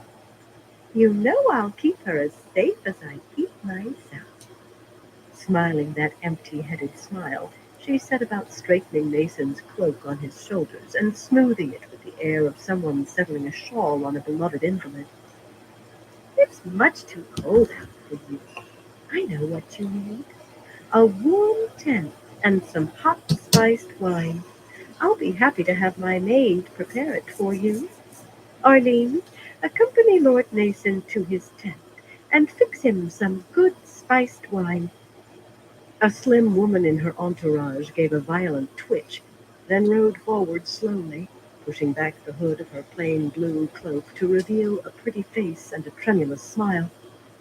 Suddenly all those licked spittles and toad eaters were adjusting their cloaks against the wind or snugging their gloves, looking anywhere except at Aramella's maid. Especially the women. One of them could have been chosen as easily, and they knew it. Oddly, Sylvaise did not look away. It was impossible to see her face in the shadows of her hood, but the opening turned to follow the slender woman. Nason's grin showed his teeth, making him look even more like a goat than usual. Yes, mulled wine would be good. Arlene, is it? Come, Arlene, there's a good girl. Not too chill, are you? The girl squeaked as he swept a corner of his cloak around her shoulders and gathered her so close she was leaning out of her saddle. You'll be warm in my right, tent, fresh I promise. fish. Without so much as a glance back, he rode off at a walk, chortling and whispering at the young woman on Most his hated arm. could His cook up armsman some good followed with the fish. creak of leather and the slow, wet Well, he flop of cooks hooves anything up in the pretty, muck. anything One up of them good, but laughed, as if another had said fish, something funny. he Elenia definitely shook her take it head to in another disgust. level sometimes. Pushing a pretty woman in front of Nason to distract him was one thing. She did not even have to be that pretty. Any woman the old fool could corner was in danger, but using your own maid was revolting. Not as revolting as Nason himself, though. You promised to keep him away from me, Aranella, she said in a low, tight voice. That lecherous old crack brain might have forgotten her existence for the moment, but he would remember the next time he saw her. You promised to keep him occupied. Aramella's face grew sullen, and she petulantly tugged her riding gloves tighter. She had not gotten what she wanted. That was a great sin to her. If you want to be safe from admirers, you ought to stay close to me instead of wandering about loose. Can I help it if you attract men? And I did rescue you. I haven't heard any thanks for that. Elenia's jaw clenched so hard that it began to ache. Pretending that she supported this woman of her own choice was enough to make her want to fight something. Her choices had been made clear enough. Write to Jared, or endure an extended honeymoon with her betrothed. Right. She might have taken the choice if not for the certainty that Mason would lock her up in some out-of-the-way manor, and after she had put up with his pawing, eventually forget she was there, and leave her there. Aramilla insisted on the pretense, though. She insisted on a great many things, some of them utterly insufferable. Yet they had to be suffered, for the time being. Perhaps, once matters were set straight, Master Lunault could offer his attentions to Aramilla for a few days. From Go somewhere for she some summoned an trout and some apologetic smile catfish. and made herself bend her neck as if she were one of the bootlicking leeches who were watching her avidly. After all, if she crawled for Aramilla, it only proved they were right, too. The feel of their eyes on her made her want to bathe. Doing this in front of Mayan made her want to shriek. I offer you all the gratitude that's in me, Aramilla. Well, that was no lie. All the gratitude that was in her came about equal to a desire to strangle the other woman very slowly. She had to inhale deeply before she could get the next part out, though. You must forgive me for being slow, please. A very bitter word. Nason made me quite distraught. You know how Jared would react if he learned of Mason's behavior. Her own voice took on a honed edge at that last, but the fool woman giggled. She giggled. Of course you're forgiven, Elenia, she laughed, her face lightening. All you need do is ask. Jared is a hothead, isn't he? You must write to him and tell him how content you are. You are content, aren't you? You can dictate to my secretary. I do hate staining my fingers with ink, don't you? Certainly I'm content, Aranilla. How could I not be? Smiling required no effort at all this time. The woman actually thought she was clever. Using Aramilla's secretary precluded any possibility of secret inks, but she could tell Jared quite openly to do absolutely nothing without her counsel, and the brainless fluff would think she was only obeying. Nodding with a smug self-satisfaction, Aramilla gathered her reins, imitated by her coterie. If she stuck a pot on her head and called it a hat, they would all wear pots too. It is getting late, she said, and I want an early start in the morning. A Delabaran's cook has an excellent repast waiting on us. You and Nayan must ride with me, Elenia. She made it sound as though she were honoring them, and they had no choice except to behave as though she were. I had to make falling in this on seat either again side like of her. this tomorrow And because Sylvains, of course. Come, I actually able Sylvains. to sit here longer before my back Nathan's starts granddaughter hurting. brought her mare closer, but not up beside So Aramilla. that's a good thing. She followed a little behind, with Aramilla's sycophants crowding on her heels, since they had not been invited to ride with Aram.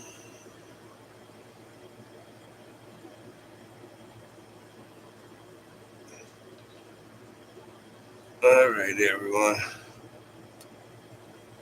Excuse me. I'm going to call into this live for tonight. I want to thank everyone for stopping by and everyone who keeps stopping by. I appreciate all y'all support. Excuse me. Until next time, everyone. Y'all stay safe out there.